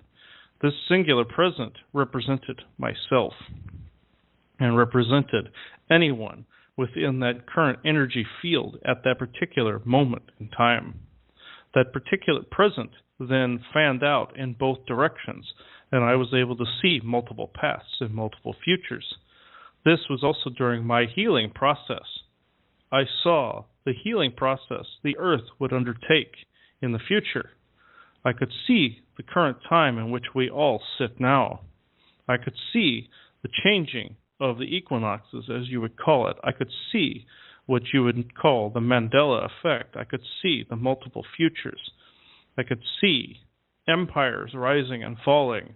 I could see time itself becoming alive, even though it is a false paradigm in and of itself. I could see its very consciousness both waning and also coming to power at the very same moment in time. I say this to you now because I wish to clear up a bit of history in myself and clear up the fact that not all as it appears to be, because these are fragments of other never-were timelines and fragments of thoughts that were not necessarily good ones on my part, thoughts that were that of a never-were, or that of a collapsing thought in my own present. Yes, a thought can be a collapsing universe. A thought can be a rising universe. Your essence within you is that of a universe always ever forming, of a multiverse ever forming and ever collapsing, of an omniverse ever forming and ever collapsing. This is why when I put pen to paper, I could see these multiple futures and see that there was more than one outcome. However, there is a point outside of time itself, what you perceive as time. This would what some would call the ultimate possible future. This is not something that is very well known. There are concepts in this universe known as facts. These facts then scatter across your timeline like a staple or a nail embedded in the earth. These particular facts I could see most clearly of all, and I could see that this golden age of mankind, as you would call it, was indeed a fact. But the road from now to then is not necessarily lacking in arduousness. I am telling you this because not to scare you, but I wish to say that the road is only as arduous as you make it to be. This is your own co-creative abilities, as you would say. This is your own path. There is no such thing as destiny. There is only choice, there is only love, and there is only creativity. In those three things, you must co-create and be creative in how you co-create, and you must do it with a loving energy. This is how that ultimate universe comes into being, to where you are outside of time, very much like the future Earth that this one has seen comes to pass. This is how that ultimate timeline comes into being, to where you are outside of time and can gaze at every other universe, both collapsing and forming out there. You must see this within yourself. You must see that you are creation itself, and you must know this in order to see these collapsing and forming universes. I myself took quite some time to know this for a factual thing, but just know that there are events out there that you are unaware of in your history that played a pivotal role in the fact that you are even here at all. This is what I have come to say. I know this sounds a bit vague and lacking of detail, but just know that some of these, as you would say, nuggets of information that I have thrown out there are the seeds that have been planted in the minds of the listeners. And just know that ultimate discernment when it comes to some of you, even your most sacred of texts, is indeed most paramount. Thank you. Wow. Lacking of discernment, thank you for saying that, because I'm not lacking of discernment in everything you gave me, John. You actually given me puzzle pieces to put a bigger vision together, because I've been reading the book. I said it at the beginning of the show, the author, Mary Magdalene, and in that book, they talk about John, Mary, and Jesus. And thank you for sharing that you were actually Lazarus and John, or the same guy, but they probably changed the names to change your name from John to Lazarus in the Bible. They're the same guy. So, but anyway, they talk about John, Jesus, and Mary. They were really close, and they were like that triangle. What do you call it, Chris? The power of three, the triad? Mm-hmm. Yes. Yeah. So I learned that, and then, wow, the island of Patmos is really an island in the ocean and hollow earth. My. I wanted to say, I've read the Bible twice or more than that, some verses more. But my favorite book, and I didn't ever know why, my favorite book always was Revelation. Revelations. Now, there's a lot of deep stuff in Revelation, and maybe because I like to be a mystery buff and solve mysteries, but now you kind of made more sense out of that for me. It's a book about you seeing multiple, you seeing in your supernatural, natural eyes. And it sounds like, like you're talking about the naturalism of us being a multidimensional being. And it also has the flavor of into the golden age. Maybe it was my favorite book because, the golden age. And here I am, Diamonds Never had no idea back then. And one other thing was it. Oh, what was the other thing? Yeah. That was just awesome that you shared that. Put lots of pieces of the puzzle together for me. Yeah, Revelations, there's a lot of good news in Revelation. And I understand your point. I think what John said, we've been saying, is we create this as we go. Now, 2017 and right now, and 2017 and beyond, we're co-creating it. It's a clean slate. We're co-creating it. So what will ye choose? Will ye choose to love yourself and heal and you help the world? That's simple as that. Any comments of that, John? Anything I said wrong that you were trying to portray? Let us know. Come on back. Let us know. Thank you. All right. Yeah, and he's actually nodding in acknowledgement, and he's giving a thumbs up, and he's stepping back. I'm going to see who else could be here to actually talk. Let me see. I'm only seeing. Let's see. Let's see. Well, this is Candy, and I want to say that I'm very pleased that the Mayan race is volunteering to be an ambassador between humans and the Council of One, and I second that they represent us for the time being. And isn't that phenomenal that Mayan race came to announce that and ask for that plea on the Diamonds Network? That's awesome. I know. Yeah. That's what I wanted to chime in about that too. Yes, ma'am. Incredibly grateful to was it Swami?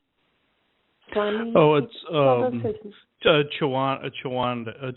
Yeah, Chu-wan-da.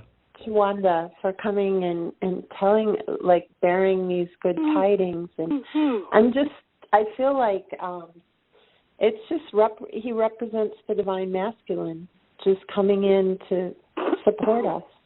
To me, that's what he represents. But I just think it's amazing that they're sharing their victory and their enlightenment like that. It's just so beautiful. And then John was just amazing, and I just want to say we love you so much, and thank you so much for everything. Thank you. Oh, bringing up John, one more thing so I can get on record. John, what he talked about, heads getting cut off. Back then, there were mystical Christians, Christians, Jesus, and literally they got their head cut off, and their heads would still be talking. There's beings and there's races that can do that, and that was back in the times before they started hanging or when in the middle of all that. But that actually, there's lots of documentation in all the history books and even the religion books of that. So it all makes sense. Yeah. Back to you, Candy. Hey, Chris. Oh, go ahead, Mary. Yeah. Who's next, Chris? Yeah, I got a question. Can I go next? Oh yeah. Go ahead. Yeah, I got a question. And what's the first person who talked, the Mayan? Oh yeah, his name is Chu-wan-da. Chu-wan-da. Is he affiliated or probably trading with Palenque? Let's see. Yeah, when you said Palenque, he's nodding his head. Yes, I don't know too much about that, but yeah, he's nodding. Yes. I've been there. Did he trade with it, or I don't think. I can't remember the king there, but I've been there, and it's pretty amazing. Yeah. Yeah. He's acknowledging that. Yes. Did he live there, or did he trade with them? He said a little both. He lived there and he traded with them. He was able to come here in the past. It looks like some of their people were able to exist outside of the oppression at the time. Like some of them had their own guide figures at the time too. It looks like he's one of them. And he was able to come here in that time frame. And John, is John giving us a bit of a cautionary warning? I mean, we know that Ray Koslovich, the Galactic's always said to be prepared for 30 days of some tough times. Is John seconding that we might experience that? Candy, let me interject here. If you read the book of Revelations, I think it's programmed into us of those who have not really studied it, which is, it's all okay because they were on a different path. Revelations, the end of times, bad war. That is not what's in Revelations. There may be a little bit of John said he saw different worlds crumbling and others being lifted up in the golden age. So we're going to drop that program of war. But go ahead, ask your question. I just want to add that in there. Well, that was the question. Okay. No, that's not what he was saying. He was just basically saying that what we're thinking we create. He was talking about the co-creative ability. If that's what people are manifesting, then they're going to get that. And he said it took him a little bit to actually learn that same concept after he got injured. So he spent a lot of time reflecting on that, and he came to realize what he's saying now is that what we believe is going to happen is going to happen. He is saying though that there is not going to be any war. There's not going to be anything like that, and a lot of the Galactics have said that too. There's not going to be anything to really prepare for other than the road ahead, which is let's see if he can explain this a little more. Okay, he's saying the road ahead is going to. He's not saying that it won't be a kind of a rough transition, but it's not going to be an all-out conflict. It's going to be an over time sort of thing where we have to adjust to their presence in slowly. Is what he's saying, and same thing with Chu-wan-da. He's saying this is why his people are here to make this transition easier the same way they had somebody amongst their people to make it easier for them. And it looks like John and him are both agreeing on this. They're both playing their roles in this. John talking about the different facts in history, the different manifestation points in history. Chu-wan-da saying that it's still going to be a transition. That's what, and they're both basically shaking hands on this and agreeing on this subject. Well, absolutely, and I'm so glad to have this clarified. I know that the cabal has tried to bring fear into our holiday season and to say that this wave is on the 26th is something to be fearful of, and I'm glad that Cynthia, affirmed that it's positive and that your galactics are saying nothing to fear, and we're going to have a merry season of transition. So that's great. And who else might be here tonight? Let me see. Who else wants to actually talk this evening? 1 second, Chris. Oh, there's something to this now. I'm seeing it. John got his head cut off, and actually in the Bible it was John, not Lazarus. They just changed the name. It was John. It's injury, and he went to Earth or whatever to reaccumulate. But there's a lot of people on Earth that get injuries, and then there's something that clicks on for them, higher consciousness, like you and other people that I know. What is with that? Can John answer it? Somebody answer it? Yeah. He's actually he'll actually answer this one. Okay. No, he's wanting to say it now. Okay.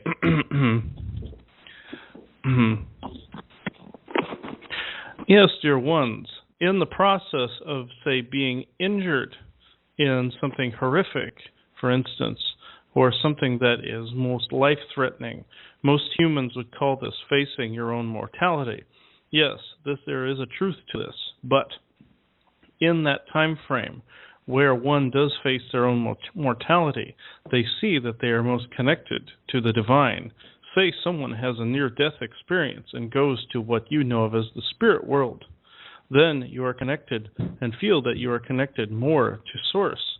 You bring back this information with you when you come back into your physical form, and then you bring this more to humanity.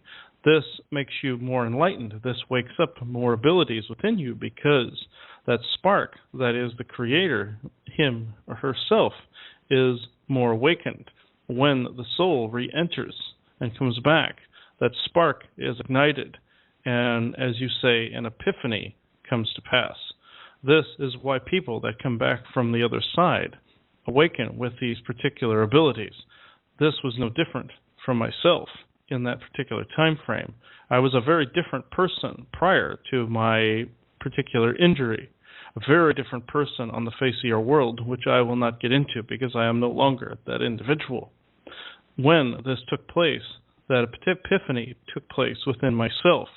This is something I wanted to share with all my fellow beings on your world, but I knew this would have to happen to each and every one that was trying to awaken, not necessarily in a horrific way, but some sort of epiphany that would connect them to Source, maybe some event that occurred in their life that was less than pleasant came about, such as all this oppression that is taking place currently on your world. This is the energy that was needed in order to get people to evolve.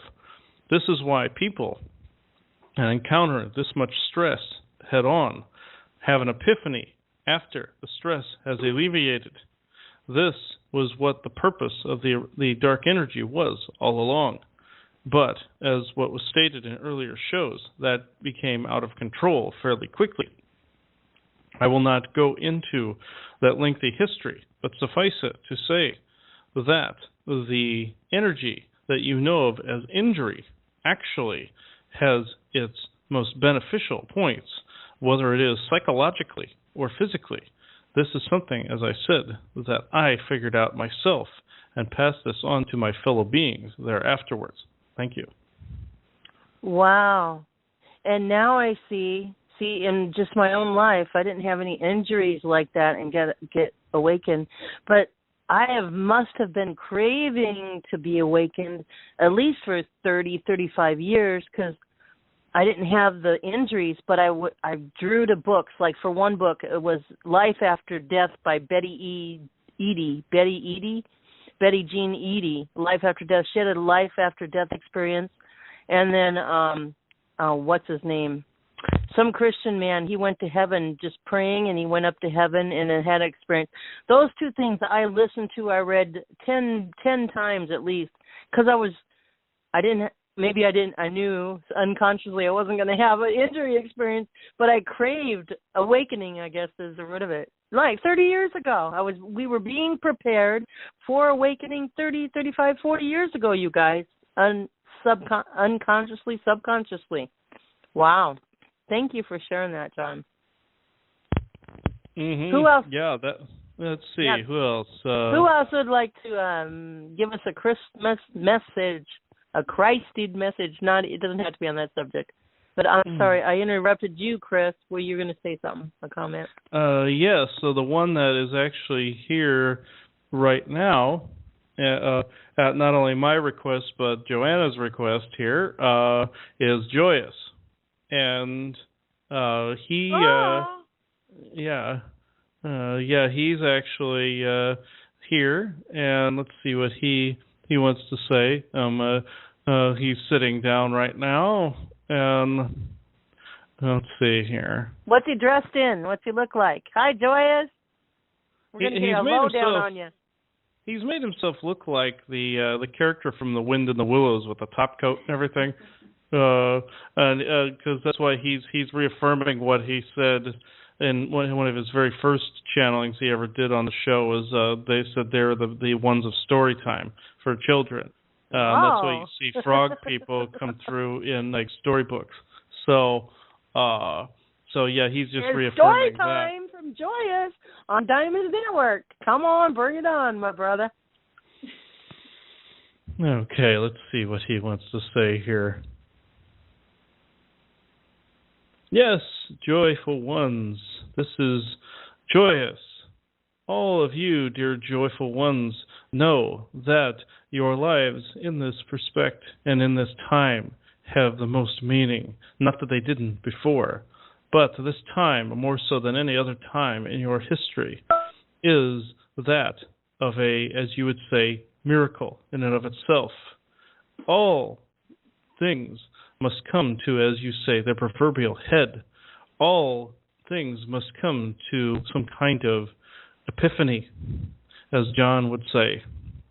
In this epiphany, one can awaken with the slightest of things happening in their life, the most seemingly insignificant little detail then becomes what you would call a Course in Miracles.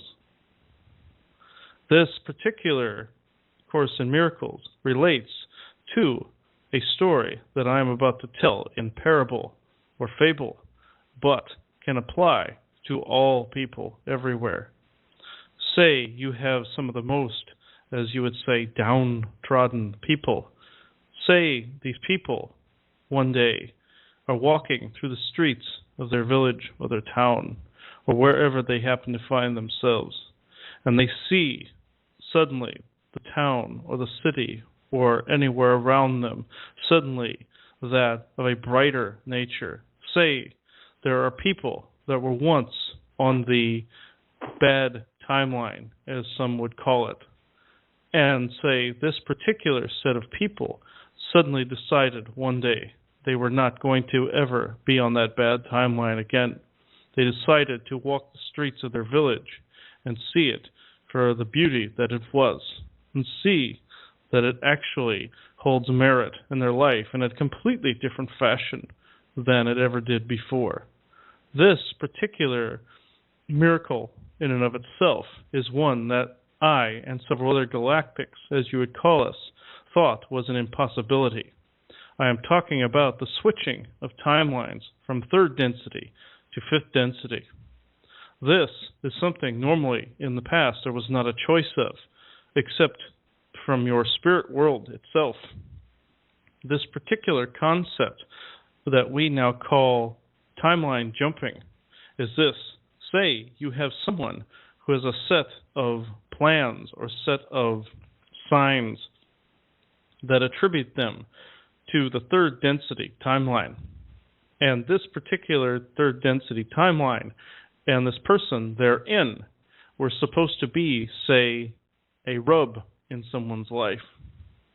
In this particular instance, say that particular individual no longer chooses to be the rub, but chooses to be that of joy and playfulness and light. They can choose to change their stars, as this one would say, and choose to live outside of that particular obligation they posted upon themselves in the spirit world. They can choose to revoke all of that and choose to walk in the glimmering sun, which is that of your balanced fifth density, the one of both dark and light, acknowledged as one single essence. This is the beginning of that, dear joys. This is the beginning of the timeline jumpers. We have now seen this particular course in miracles take place when several of these people from third density timeline that were never supposed to be able to do what they accomplished. We saw this as solid. We saw this as fact.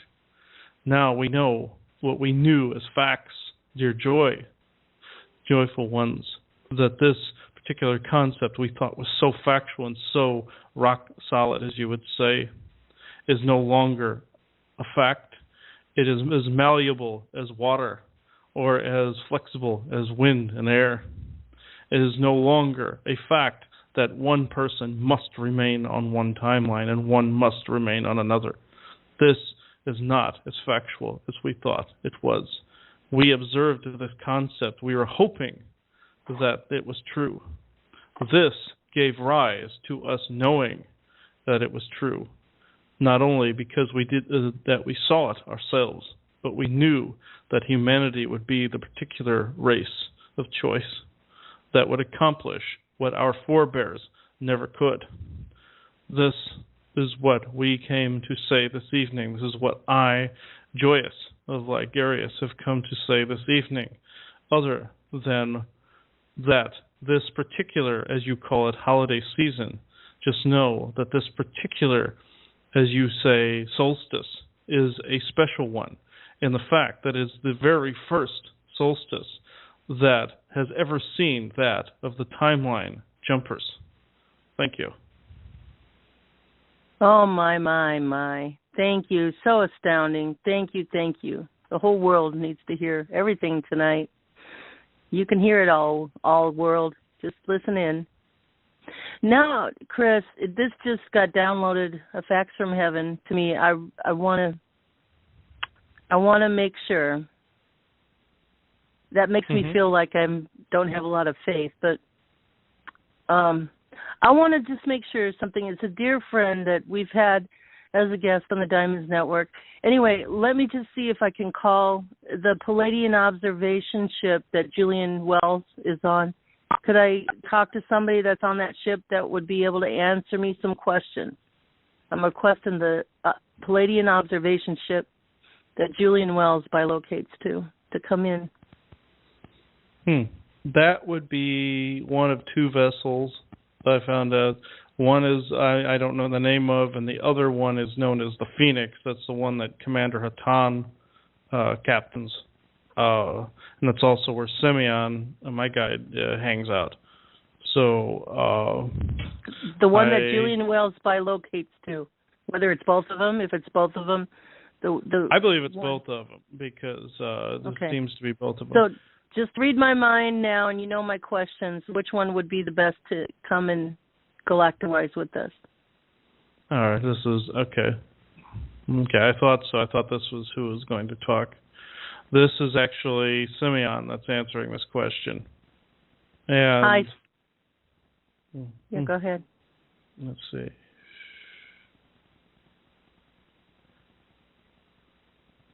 Yes, dear ones, this is indeed Simeon. I am on board the ship you know of as the Phoenix. I am here with my fellow Pleiadian Nordics, as you call us to be.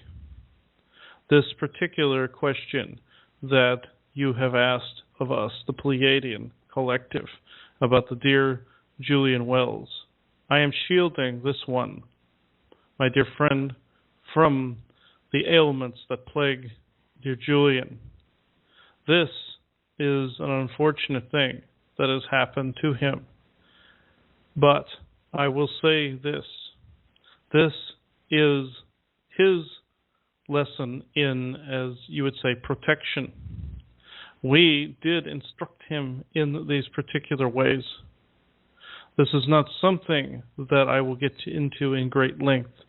Just know that we are putting all of our healing power towards this, but he must meet us halfway. This is something that we have also talked to him about, very much like this one has been spoken to about on this subject. Just know this is indeed upsetting to us, and your request and your prayers have been heard on this particular subject, and we are most grateful for this, because this shows that you have compassion towards another fellow being that has also done his due diligence in spreading not only our messages, but many other species' messages, of which he himself has never heard of. He will learn in his teaching and learn in his current sorrows. This is not a subject that he wishes to be made public currently, because he has made this particular plea of us in his help and in his particular cry out thereof. So I will end this particular transmission at this particular point and just say that if you wish to help your friend here and now, send him all the healing and loving energy that you can, and also send, as you would say, well wishes to him, either verbally or typed or mentally. These are all the things that we can do for him thusly, and talk about him when he is not present on the air. Thank you. Thank you so much. I appreciate that. And just know on Facebook, on that letter, I blogged it. It's a beautiful story. Pray for Julian. It's on the blog today of the story. I hope it shows up that his brother Matt, I think it's his real brother. Well, we're all brothers and sisters.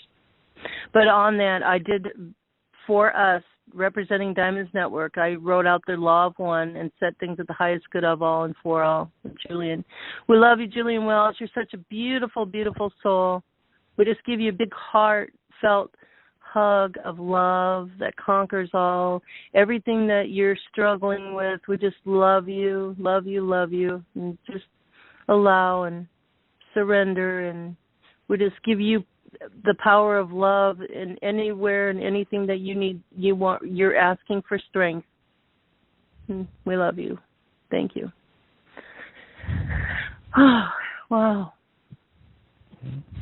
Thank you for bringing that forward. And Julian is such a young man, and his baby, I think, is less than 2 years old, and he's just been a blessing to the Monday and Wednesday night shows.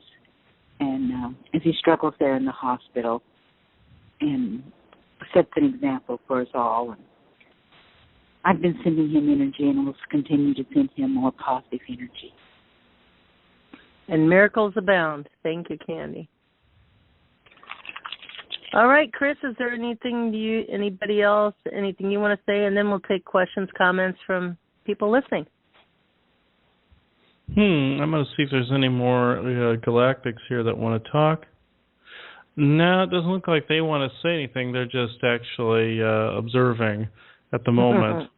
How do they observe, Chris? How do you see them observing? What do you see? Just people? You feel energies? Or do you see different scenes like John did, kind of thing?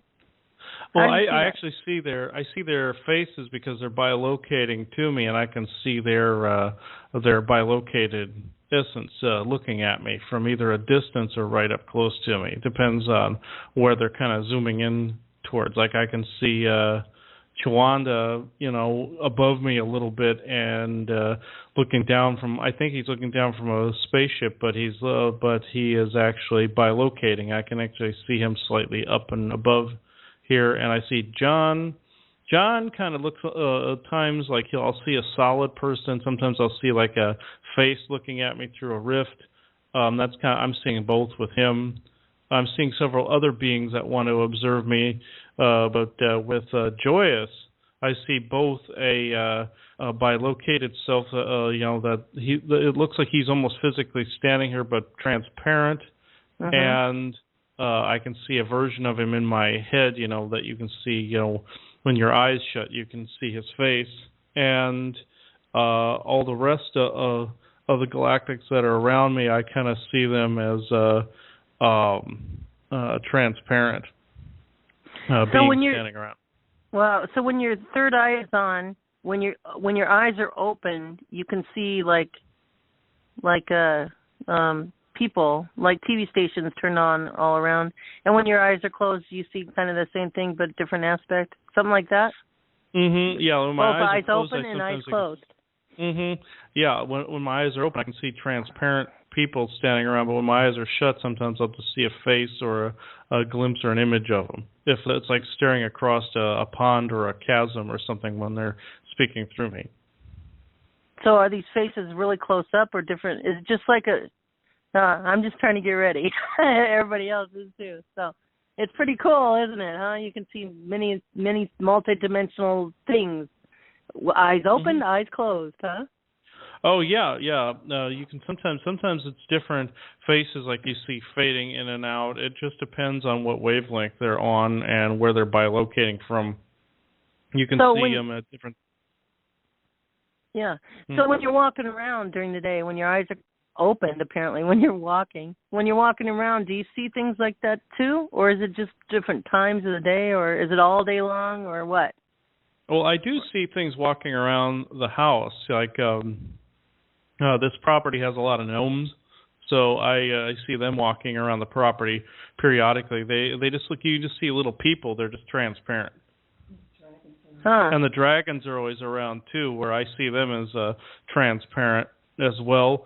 Like I can see them with my third eye and my two eyes. I can see them usually, kind of floating around in the room, because I see them kind of moving around because they're trying to keep their head in one place, as they're moving. So I see them moving around, or I'll know when they're following me around the house. And that's a dragon's got to take up a whole house, doesn't it? A dragon. They do, because I can tell by the way some of their body shape, like Rolento and Lentazar, they look like the Chinese dragons, the longer ones with like the shorter arms and such, and the little wings and such. And they're very long, and they take up like a whole space. If they were like completely physically in the room, they'd be all like coiled up like in the living room and everything. They'd be all and the other dragon type, like the medieval fantasy dragon looking ones, they're even larger. They're humongous. So they wouldn't even be able to fit in a house. So they're huge. Now, can Joanne see these two? I heard her in the background. Can she see them when you see them, or you just let her know you see them? Oh, she can see them. Yeah. Oh, really? Yeah, she can see them. Yeah, she can see them. Yeah, this house has been really, really full up sometimes with lots and lots of beings at one time. Yeah, like the gnomes, there can be a bunch of them in here because they're small. But like with dragons, there's usually only like a couple of them at a time. The rest usually have to be outside. If there's a bunch of dragons, they're usually out in the yard. Now, and these beings, they do funny things all the time. Let everybody know that they can enjoy their third eye opening, because there's lots of fun things to see, right? Yeah, they do a lot of. They pull a lot of jokes and stuff like that too. Yeah. So yeah. I remember Ian Clayton. He's from the Christian realm, New Zealand.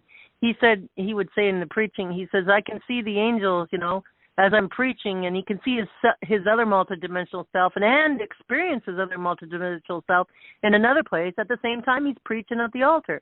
And he's preaching at the altar, and he's looking out at the audience. He sees angels being like in a circus, doing trapeze and twirling around, and he like starts laughing. And he goes, "I'm sorry, I'm not laughing at you guys. These angels are doing so funny things." Oh yeah, like the Pleiadians will do things like that. For months, Simeon asked me if I would create a punchline to a joke for him.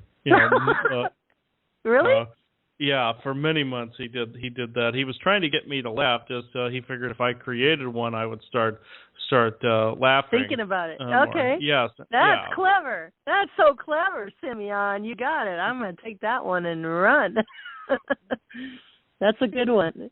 So did you cooperate with him? Did you try to think of a punchline for him, Chris? Were you nice? I never could think of anything at the time for him, but yeah, he I mean, he found other ways to get me to laugh. Like in the earlier days back in the 90s, he used to manifest, slightly, where I was walking down a hallway in the house and I'd see his face pop up in front of me and go, boo. He used to do stuff like that to me too. So, when I was a lot younger. So, yeah, we thought that was pretty funny. My mother was less than amused because it scared the crap out of her. But I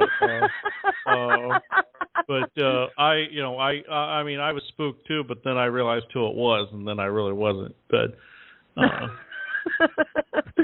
Oh, good times. I have a joke. Okay.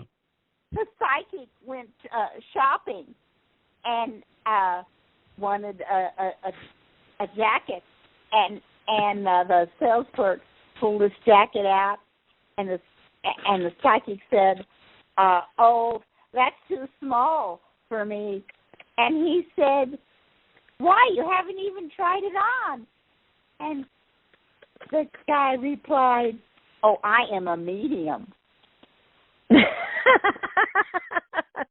A medium, get it? A medium? Oh, that's good. You get it, Chris? Yeah, I get it. We could have a whole series of jokes about psychics. Yeah, I have a little comic I cut out of the paper. I can't. Oh, here it is.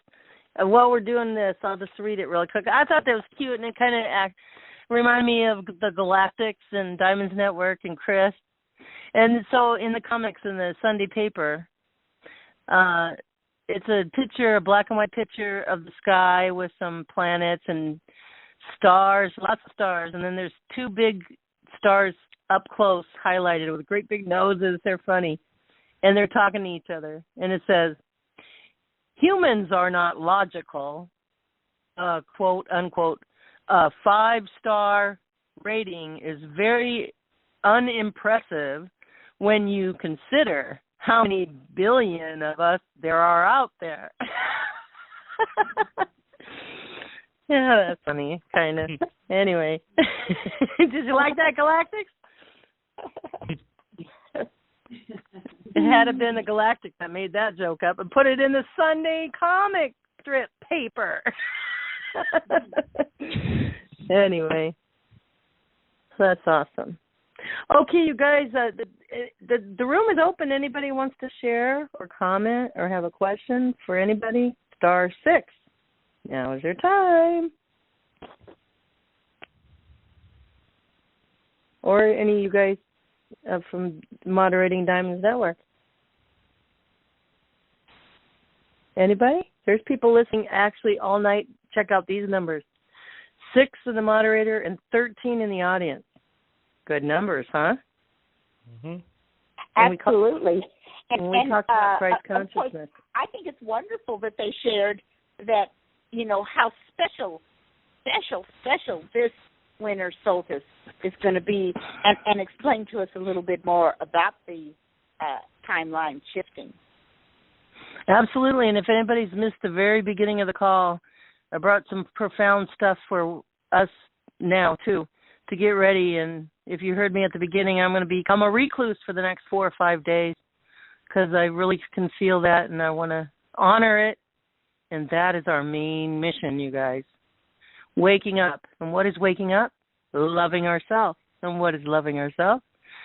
Loving yourself and getting better and happier and also changing the world. Well, you love yourself. Simple. That's all about love, love, love.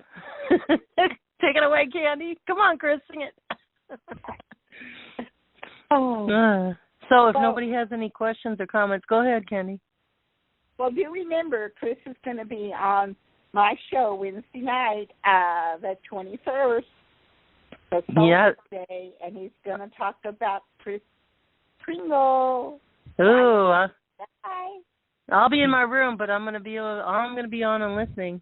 And please honor Sonny and Dale on Voices from the Alternative World. They're doing a super duper awesome job on their Tuesday show and bringing out a lot of tools and knowledge that are ahead of us in the golden age, and to keep your creative self going.